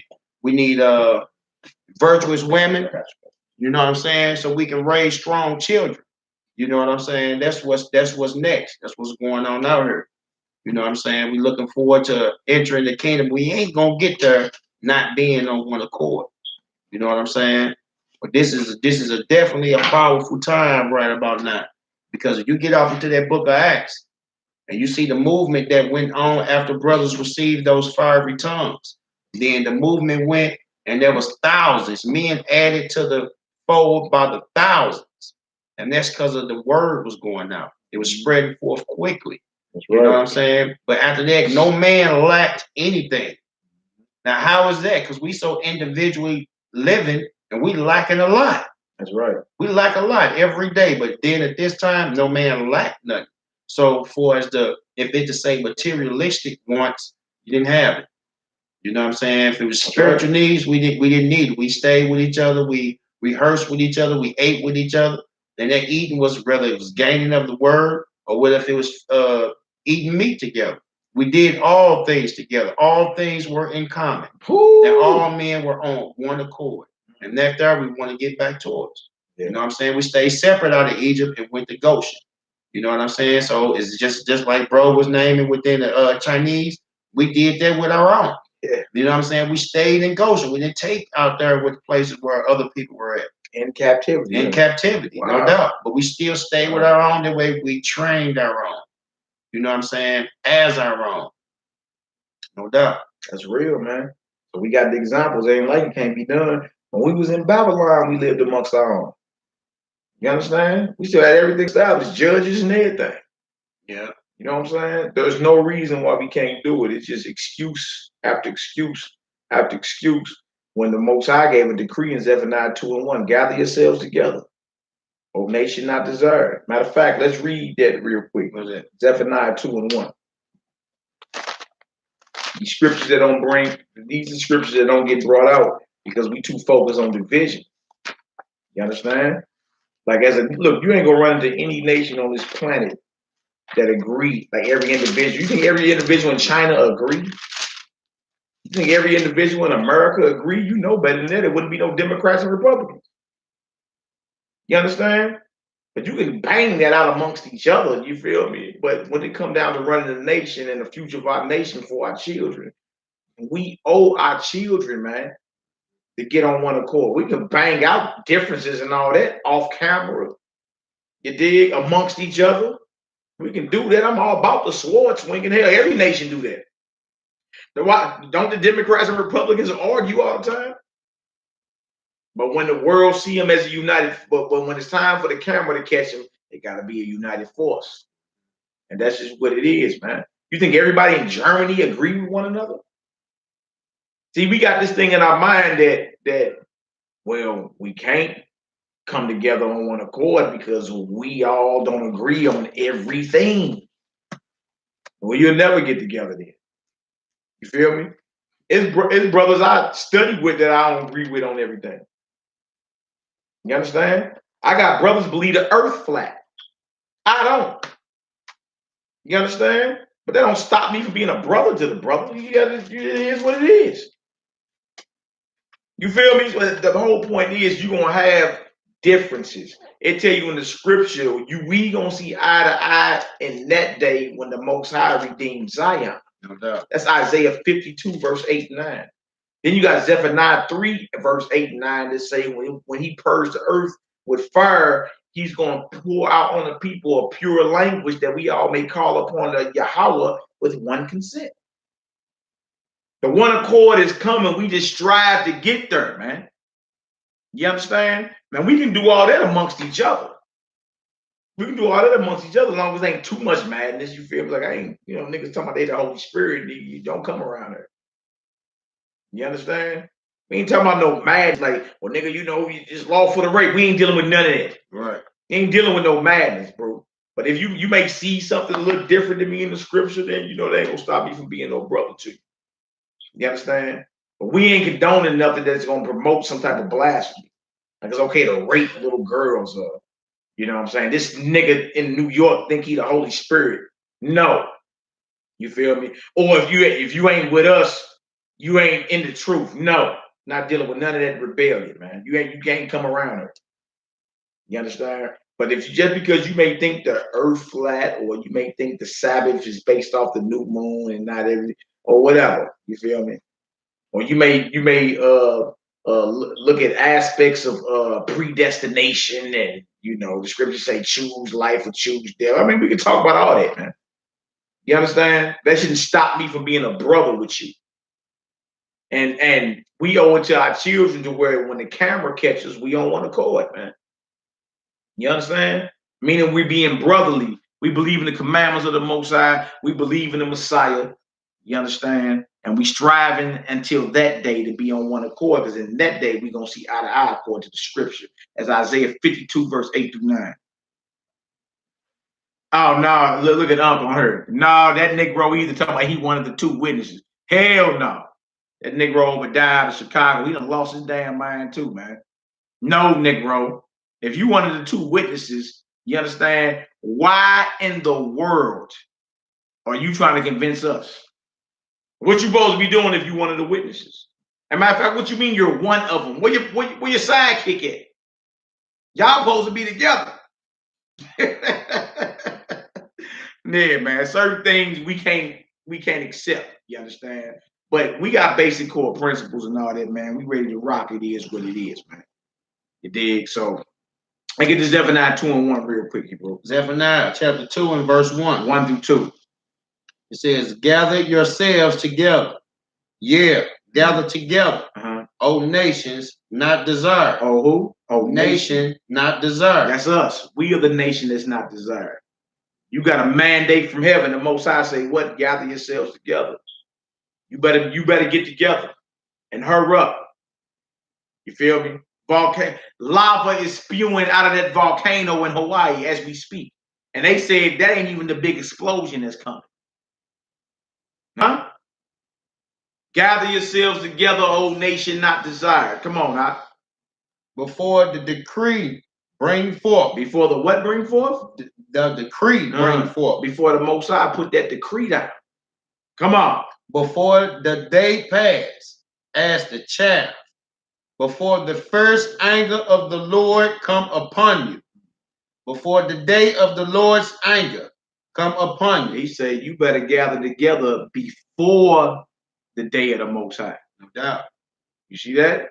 And look, I ain't make that up. That's the Most High saying, you nation not desired, you better get together before I get angry. Before the day of my wrath, you better be striving to get together. You understand? Everybody already against you. You understand? So that spirit of division and being all suspicious, that look, that's not of the Most High. That's not of the Most High. If the brother is basic, if it ain't nothing blasphemous, we can talk about that. As long as it ain't nothing blasphemous, we ain't dealing with no blasphemy. You dig? But as long as it ain't nothing blasphemous, brother, we can rap about that off camera. All right, what verse 3 say? Verse 3. Yeah. Seek ye the Lord, Uh-huh. all ye meek of the earth, Come on. which have wrought his judgment. Which have what? Wrought his The judgment. meek of the earth. Meek don't mean weak. Notice it said the meek have worked or wrought his judgment. You see that? So even though this may seem harsh, this is actually meek speech. You understand? We here to establish order and judgment in the gates. Like all our righteous forefathers who we're remembering today, man. All right, come on, Hebrew. Seek righteousness. Yeah. Seek meekness. Yeah. It may be ye shall be hid in the day of the Lord's anger. You may be hid in the day of Yahweh's anger. Oh, okay. It may be ye. Yeah. It may be ye shall be hid in the day of man. Man, hey, you see what he said? Seek. He said, seek righteousness, seek meekness. You may be hid in the day when the Most High open up, because he about to open up. He about to make a move in the spirit, and this is all bets off at that point, man. It's all bets off at that point. All right, so notice that said gather together. You understand? Ye nation not desire. Give me Isaiah 52. We get to do a couple of them real quick. Isaiah 52, 8, 9. Isaiah 52, 8, 9.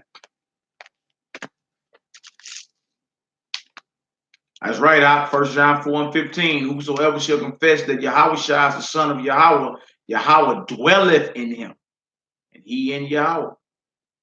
Oh, wait. Oh, wait. All right, you got that? Isaiah 52, Isaiah 8, 52, 9. verse 8. Yeah. It says, Thy watchmen shall lift up the voice. With the voice together shall they sing. Oh. For they shall see eye to eye. We shall what? See eye to eye. Come on. When the Lord shall bring again Zion. That's when we're going to agree on every little tidbit. When the Most High redeems and brings again Zion to himself. You see? You waiting to gather together because we don't agree on every little thing. Well, you ain't going to be studying. You're going to be studying by yourself. How about that? You're going to be gathering with the wind. Prophesy to the wind, brother. When the Most High brings again Zion. That's when we going to see eye to eye. Huh? Then. So we gotta stop all that, man. Again, there ain't a nation on this earth that agree in everything. You understand? But if we, brother, willing to come together and talk about it, man, his voice is gonna get raised, you know, sword swing. It is what it is. You feel me? But in the end, that shouldn't stop you from being a brother, man. It's just what it is, man. Self-alize. Self-alize. I look at my horror car. Yeah. Out to my horror car, man. What you doing, man? Where you at, Hebrew?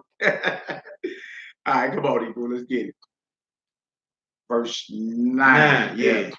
It says, break forth unto joy, sing together, ye waste places of Jerusalem. For the Lord had comforted his people. He had redeemed Jerusalem. He had redeemed Jerusalem. That's when we gonna see eye to eye, man. Shmanuyah, Shalom, Shalom, Sir General 108. That's Shmanuyah, the great administrator. All praise to the Most High. You got that? That's it for that. I just do Zephaniah 3. Over Zephaniah 3, I need 8, 9 on that one too. We gonna show when we gonna see eye to eye and when we gonna be on one accord, man. Then, and that was simple. That was clear, wasn't it? We shall see eye to eye when he redeemed Zion. That's when we gonna see eye to eye and agree on every little tidbit of what it is, man. I think it's not to get proud and not to hate your brethren. You command actually to love your brethren. Messiah said, if you salute only your brethren, you know better than the Pharisees. No. I like me only saluting everybody that's in here in St. Louis. Yeah, I ain't no better than the Pharisees then. You know what I'm saying? Even the disciples that got mad because it was a brother over there doing the work. And they was like, well, look, he ain't with us. And Messiah say, look, leave him alone. You dig? If he's doing the work, he don't necessarily got to be with us. Leave him alone. If he's doing the work, you understand, and he ain't going off, leave him alone. It's all good. Let him do the work. He ain't speaking evil of me, is he? You speaking evil? Nah. Okay. Get her done. Zephaniah 3:8-9. Zephaniah chapter 3 and verse 8. Yeah. Say, therefore wait ye upon me, said the Lord, until the day that I rise up to the prey. Yeah.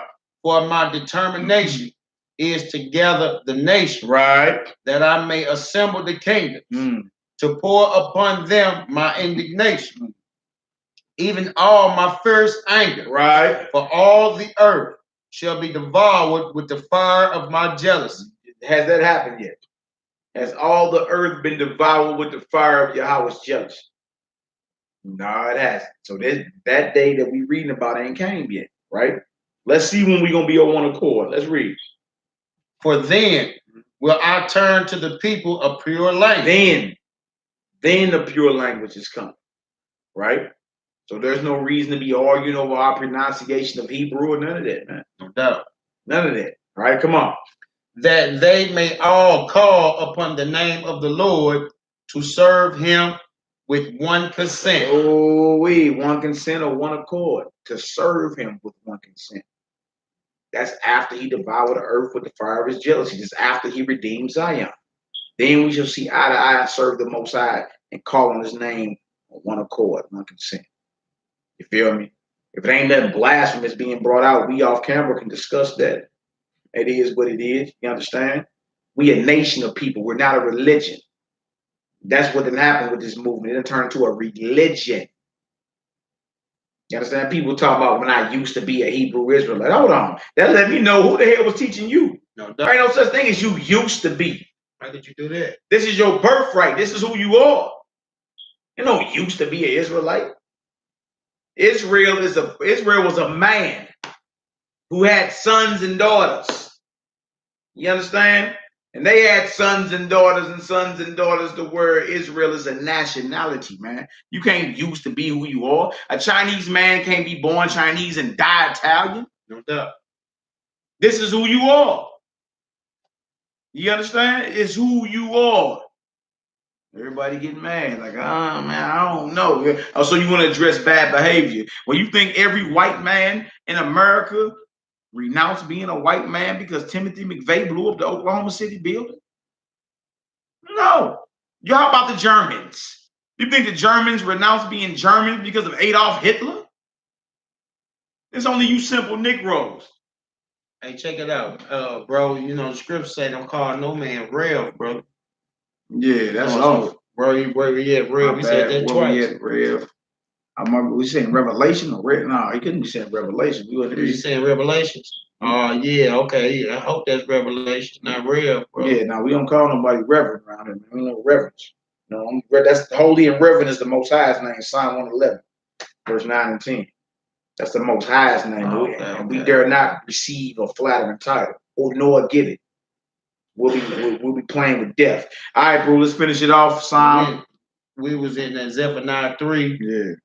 And 8, 9, if that was what you were saying, if we was in Revelation. No, we was in Zephaniah chapter 3, verse 8 and 9. Yeah, give him Psalms 111 too. Read that for me real quick. Psalm 111. Psalms 111. Yeah, verse what is that, 9 and 10, last two verses. Where it goes into let's see this guy put that kingdom work in. They out of order with that mouthy man working. Yeah, for sure. I feel you on that servants with a sword thing. We're gonna show you, and then Job 32, 21, 22. We're gonna show you we ain't supposed to be calling no man reverend. Holy and reverend is the Most High's name. Psalm 111 was the last verse. Yeah, last verse. Yeah, 9 and 10. Verse 9. Yeah. Psalms 111. He say he sent redemption unto his people. Yeah. He had commanded his covenant forever. He sent redemption to his people. Not all people, his people. He commanded his covenant forever. Come on. Holy and reverend is his name. Holy and reverend is his name? Is his name. It's the Most High's name. So any man out here calling himself reverend so-and-so or allowing himself to be called reverend so-and-so is completely out of order. No, I meant revelation. Oh, okay. That's all praise. Yeah, all praise to the Most High. Let's get a second witness just in case. Job 32. Job 32, 21 and 22. Just in case anybody else was thinking that. Holy and reverend is his name. I say he meant revelation, though. Okay. That's all praise, bro. All praises, we just had to check, man. I had a Negro walk on me, tell me he was Michael the Archangel. We laughed him to scorn. We laughed at a whole Negro to scorn, man. So we just be having to check. That's it. It's all good. Yeah, that's all it was. Job 32, 21 and 22. Job 32, yeah, 31 and 32. Yeah, it's real quick. And then we're gonna close it out with Psalm 105. Look at Ed out of nap time. Service with a sword. Where you at, he bro? Yeah, with that look at our boy, yeah, with that wrinkled gray. He had a wrinkled polo with some gray teeth, right? A bad hip. And the shirt had to just get snatched probably because he get his little tank top, little wife beater was showing. I'm like, oh my God. Is that Job? Yeah, Job 32, verse 21, 22. Yes, sir. It says Job chapter 32, verse 21. Yeah. Let me not, I pray you, accept any man's purse. That means don't accept the flattering title. Some people say, well, I don't call myself that. They call me that. To accept a man's person is accept them calling you a flattering title. Let me not, I pray thee, accept, what he say, any man's person. Come on. Down. Neither let me give flattering titles unto man. Neither let me give flattering titles unto man. So don't accept it nor give them. All right, go ahead. For I know not to give flattering titles. I don't know to give flattering titles. Like the most abominable, dishonorable, the sinister Louis Farrakhan. Come on, Hebrew. In so doing, my maker would soon take me away. You playing with death, giving flattering titles and receiving them. You understand? He said, my maker will soon take me away. That was Psalms 111, last two verses. Psalms 111, and then that right there was Job 32, verse 21 and 22. All right. So we're gonna close this out with Psalm 105. Again, it's going into they on some Memorial Day and they remembering their dead fathers. You dig? And their dominance on this earth. Why can't you remember yours? Why you can't rehearse the righteous acts of the Most High? Yeah, real talk. And look, that's Muhammad Carr right there. Army of Israel, say Army of Israel, Missouri. You know that Hebrew down in Carolina, some damn word. You dig? He say, God sent comforter. And then in parentheses, he say, my elder was going to hell off. You see? And that's a brother that's from One West right there. Muhammad Carr, who a lot of these niggas is scared of. Getting all nervous. He on record right now telling you his elder who endorsed this nigga that claimed he the Holy Spirit was going the hell off. Oh, wait. You got Negroes around here getting tight bootied and scared. He on a live chat right now saying his elder was going the hell off saying that. See? That's honorable, man. That's honorable. You did? So many people just scared and nervous. Look at that, pulling up on record. He went the hell off with that shit. He said it again. He said on record, he went the hell off with that. REI was off as hell. My favorite teacher he was. Trip off that. You dig? The very REI everybody be trying to blast on, Muhammad Carr was a student of REI, and he on record right now saying he went the hell off saying that. Now where we at? Oh, wait. Oh, wait. There's a lot of false witnessing going on, huh, brother? Oh, man, come on, man. Let's get this Psalm 105, man. And you be safe in your travels, You be safe in your travels, man. Facts. Facts. Facts. That's right, That's right, May the Most High bless you, man. That's right. Come on, Hebrew. Let's get it. Psalms 105. We're starting at. Start at verse 1. Verse 1. It says, oh, give thanks unto the Lord. Call upon his name. Make known his deeds. Make known his deeds, man. Come on. Among the people. Sing unto him. Sing psalms unto him. Talk ye of all his wondrous works. Glory ye in his holy name. Let the heart of them rejoice that seek the Lord. Seek the Lord and his strength, seek his face evermore. Remember his marvelous works that he had done, his wonders, and the judgments of his mouth. And what he say? He said, remember that, man. Then y'all around talking about Memorial Day, y'all saluting veterans and all that, man. But it say right here, man, if we're gonna talk about a Memorial Day, why are we not remembering what the Most High have done? Why are we not remembering the vessels that the Most High used to bring us this truth, man? That's just what it is, you dig? Come on, Hebrew. Yeah. O ye seed of Abraham, his servant. Yeah. Ye children of Jacob, his chosen. He is the Lord our God. His judgments are in all the earth. And his what? His judgments are in all the earth. Judgments are in all the earth. Yah shall separate between you, Elder Jacob, Daniel, Simon, Hebrew. No. Don't believe none of that. You dig? I'm about to start traveling and doing a whole bunch of them. We got conflicting schedules. So I don't believe none of that. I know a lot of people get nervous. People get nervous and get tight booty because you see certain things happen or whatever. But no, there is no separation between me, Jacob, Daniel, and the radio network. You understand? It's just how we have conflicting schedules now. Most High has turned up a lot of work, and work got to get done. You know what I'm saying? So may the Most High bless my elders, bless me, and then we out here getting it done, man. All praise to the Most High. All right, come on, Hebrew. It says, all right, remember his, all right. He is, verse 7, he is the Lord our God. Yeah. His judgments are in all the earth.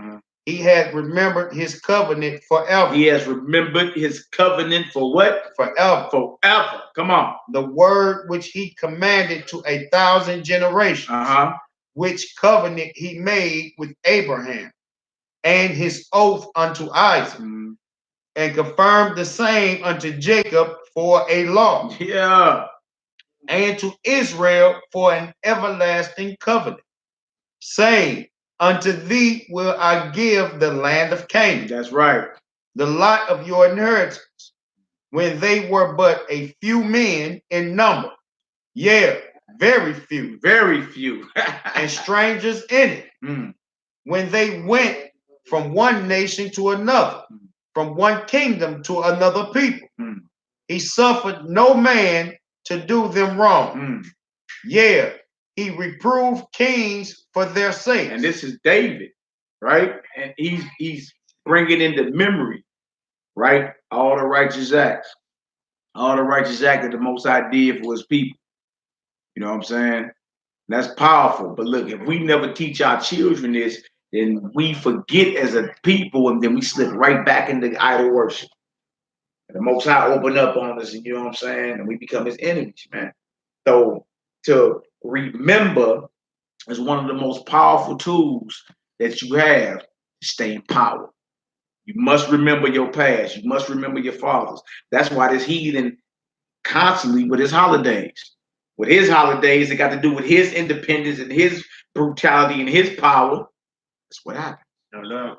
That's what happens. But you have, like, if they never teach their children their history and their hardcore bondage and brutality over us, then they lose power. You understand? That's why we must what?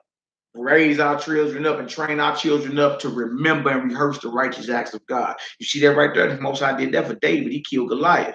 You see that right there? David was wrestling with a lion and a bear. You see that right there? Moses got at Pharaoh and split the Red Sea. You see that right there? You feel me? We point at all the righteous acts and all the times when the Most High was moving and using our men and our women as vessels, man. You dig? Because to remember, to have a day like Memorial Day for us, you understand? That would entail that we would stay in power. To remember your history, to remember the righteous acts of your forefathers is one of the most powerful tools to guarantee that you stay on top. No doubt. That's why it was like, make these niggas forget all of it. Show you Spider-Man and Superman before they show you your forefathers. Yeah, make these niggas forget all of it. You know what I'm saying? So that's what that's about, man. We must remember.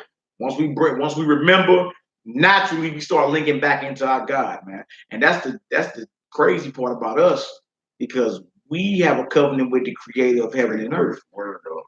I'm at the casino sniffing the slot machine chairs. I love this. Oh, yeah, you gotta go, player. Headlong. We're not playing with nobody. We're not playing with nobody. Yeah. Anybody tripping? Everybody tripping, they getting tossed. Head long. Word up. That'd be some of these heathens, man. It's straight agents. Talking about he's sniffing slot machine chairs. And now somebody on her earlier was talking about they love sucking toes or some crazy, man. I'm like, oh, you got to get the hell up out of here. Even that one sister was tripping, talking about some she wanted me and Ruben. No, we not. Just because you a woman, you're not getting pacified. You getting thrown head first off this chat too. Get yourself together. All right, what verse you in? We're in verse 15. Yeah. Saying, touch not my anointed, and do my prophets no harm. That's right. Moreover, he called for a famine upon the land. He break the whole staff of bread. Yeah. He set a man before them, even Joseph, who was sold for a servant. You see that? Now we remember another stand-up brother in the scripture, Joseph. Somebody out of our nation. I know the story of Joseph, how he rose to be second in command in Egypt. You see? Read these stories to your short letters, man. They need to know that this is our history, so they can remember, so we can have a Memorial Day. You understand? So we can rejoice in the mighty acts of the Most High. All right, come on, Hebrew. Whose feet they hurt with feathers. Fetters. Fetters. That's the. You know about shackles? You ever been locked up and they pull you about that deal? You got to go to court. They shackle them wrists and them ankles. They them shackles. Yeah. Go ahead, Hebrew. With fetters, he was laid in iron until the time that his word came. The word of the Lord tried him. The king sent and loosed him, even the ruler of the people, and let him go free. He made him lord of his house and ruler of all his substance. That's right. To bind his prince at his pleasure and teach his senators wisdom. See? Senators. Yeah. So what did it say? Yeah, his senators wisdom. So in other words, and there's a lot of there's a lot of info to say that, you know, when the niggas be saying Hotep, they actually talking about Joseph. You know what I'm saying? Because that's one thing they never did was find Joseph's bones. No doubt. And they never found Hotep bones. No doubt. Hotep, where they talking about a great builder and all that. We see right here where Joseph actually was instructing the princes and teaching the senators in Egypt. You understand? And Imhotep was known as a great wise master builder and all that. You feel me? And one thing that's common between him and Joseph, you feel me? And most brews that do the research say that Imhotep is actually Joseph, because in both cases, bones were never found. Because Joseph gave a commandment: do not leave me in Egypt. The Most High will visit this place. You understand? You will surely depart about her in a great multitude. Do not leave my bones here in Egypt. You understand? Bury me in the land of my fathers. No doubt. And that's what they did when they left about Egypt. They snatched Joseph's bones up out of there. Exodus, the 13th chapter, I believe it is. You'll get up in there and you see Joseph's bones was took. They went and got all the bones of the forefathers that was buried in Egypt. All right, let's get it. Bang. All right, what verse you in? Let's read this on out. We only got a few more verses. We get out of here. We in 23. Yeah. It said Israel also came into Egypt, and Jacob sojourned in the land of Ham. Right. And he increased his people greatly and made them stronger than their enemies. He turned their heart to hate his people, to deal subtly with his servants. He set Moses, his servant. Another great man of the Most High. See, we remember when we pushing that vibration out on Israel. Remember, Remember the righteous acts of the Most High. Remember the righteous vessels he used. You understand? So that you can even have a Bible today, man. Remember that. All right, go ahead, Hebrew. And Aaron, who he had chosen, they showed his signs among them and wonders in the land of Ham. Right. He said darkness and made it dark, and they rebelled not against his word. He turned their waters into blood. See how we remember? You remember when the Most High poured out plagues on Egypt? Like he pouring out plagues on America, and we were going to rejoice. And he did all that on account of us. How much more will he do it in this hour? We're going to rejoice when the Most High drop these heathens, man. You understand? Just like we rejoiced when we left Egypt. All right, go ahead, Hebrew. And slew their fish. Their land brought forth frogs in abundance. Yeah. And in the chambers of their kings he spake, and there came diverse sorts of flies and lice in all their coasts. Remember, in all these plagues, right? Go ahead. He gave them hail for rain. Now, they not forget. He going right through the history. Gave them hail for rain. Come on. And flaming fire in their land. Come on. He smote their vines also, and their fig trees, and brake the trees of their coasts. He spake, and the locusts came, and caterpillars, and that without number, and did eat up all the herbs in their land, and devoured the fruit of their ground. He smote also all the firstborn in their land. Remembering how the Most High destroyed or killed the firstborn? That sounds harsh, don't it? Huh? But hey, you grew up singing the Star Spangled Banner, didn't you? Did you grow up singing the Star Spangled Banner? Ain't that about the victory over the Brits? Huh? Oh wait. But even knowing that he smoked all also of the firstborn of their land, it do sound kind of harsh. Yeah. But then when you understand for sure that they was taking our children and grabbing them by the legs and smashing their heads up against bricks, then you like, okay, makes sense. Yeah, because as a father, I want revenge that he just couldn't take my children. Yeah, I'm just sit back and be cool with it. Nah, you ain't gonna take my children and bash their head up against no brick, and I'm just, nah. Yeah, I got a problem with that. I got a major problem, and you finna have to answer payback. No doubt. Payback is so sweet. So when the Most High opened up and got it done, you understand? If you was on the other side, you'd been looking like, oh my God, why? Nah, that's what it is, man. Because I just was saying, even this heathen celebrates the destruction of their enemies. I remember when they so-called got Osama bin Laden, which that's a whole nother story. But when Barack Obama got in there, got on TV, he was doing like a football game, I believe it was. Some type of game was on. And it was an emergency broadcast. And they were like, we finally got him. We got Osama bin Laden, SEAL Team 6 or whatever they was, went there and they got him, right?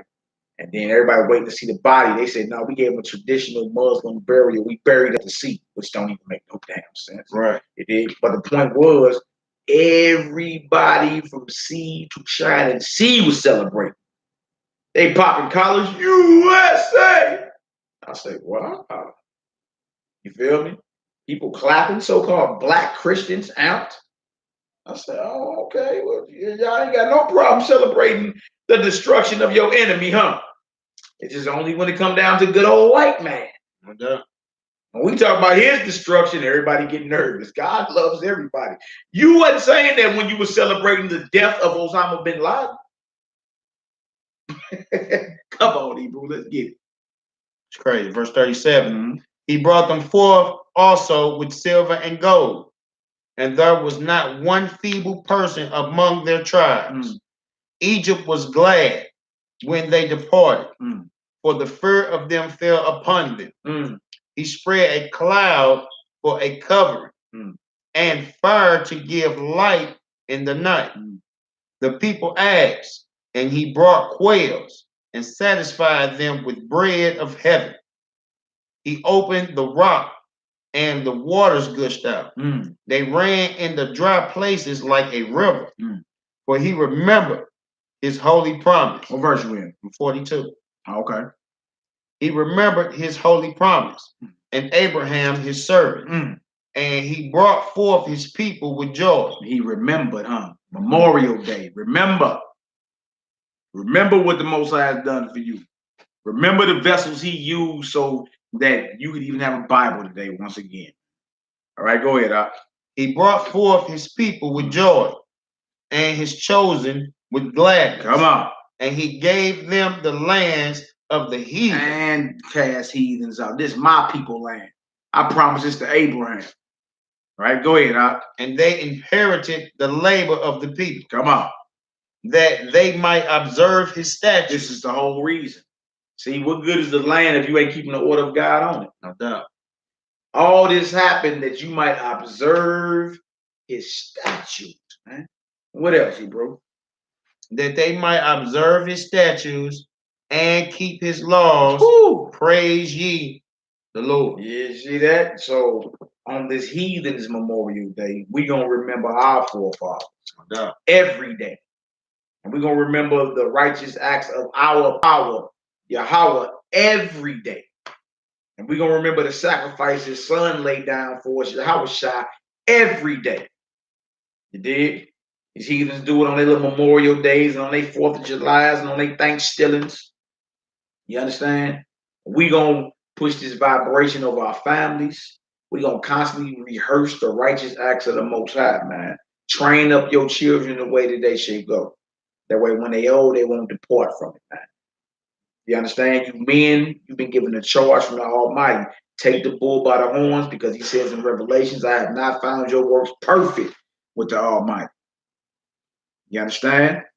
With that being said, all praises. Ruben, you got any parting words, any last words? Yeah, I want to say it was a beautiful thing. It's probably like the first video I've been doing since we came back from Memphis.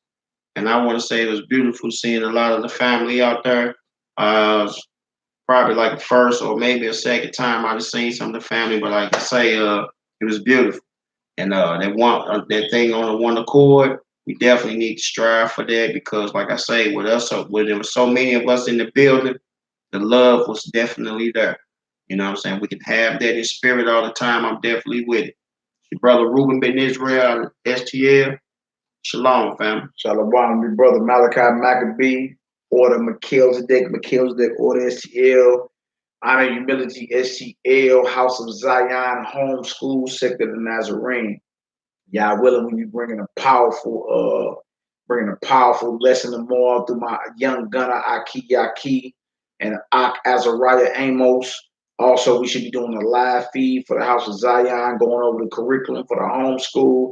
And then I'm going to read the homeschool for Lafayette Preparatory Academy here in St. Louis. You're going to see the time is now for us to make these things happen, man. There is no excuse. All excuses is off the table. You understand? Strap up a backup. Y'all willing, y'all see us again. Pray for us as we continue to pray for y'all. Shalom. Yahoo. Praise. All praises. Bang, bang, bang. People on here like, shalom. Bye, Ruben. Kimberly Lily.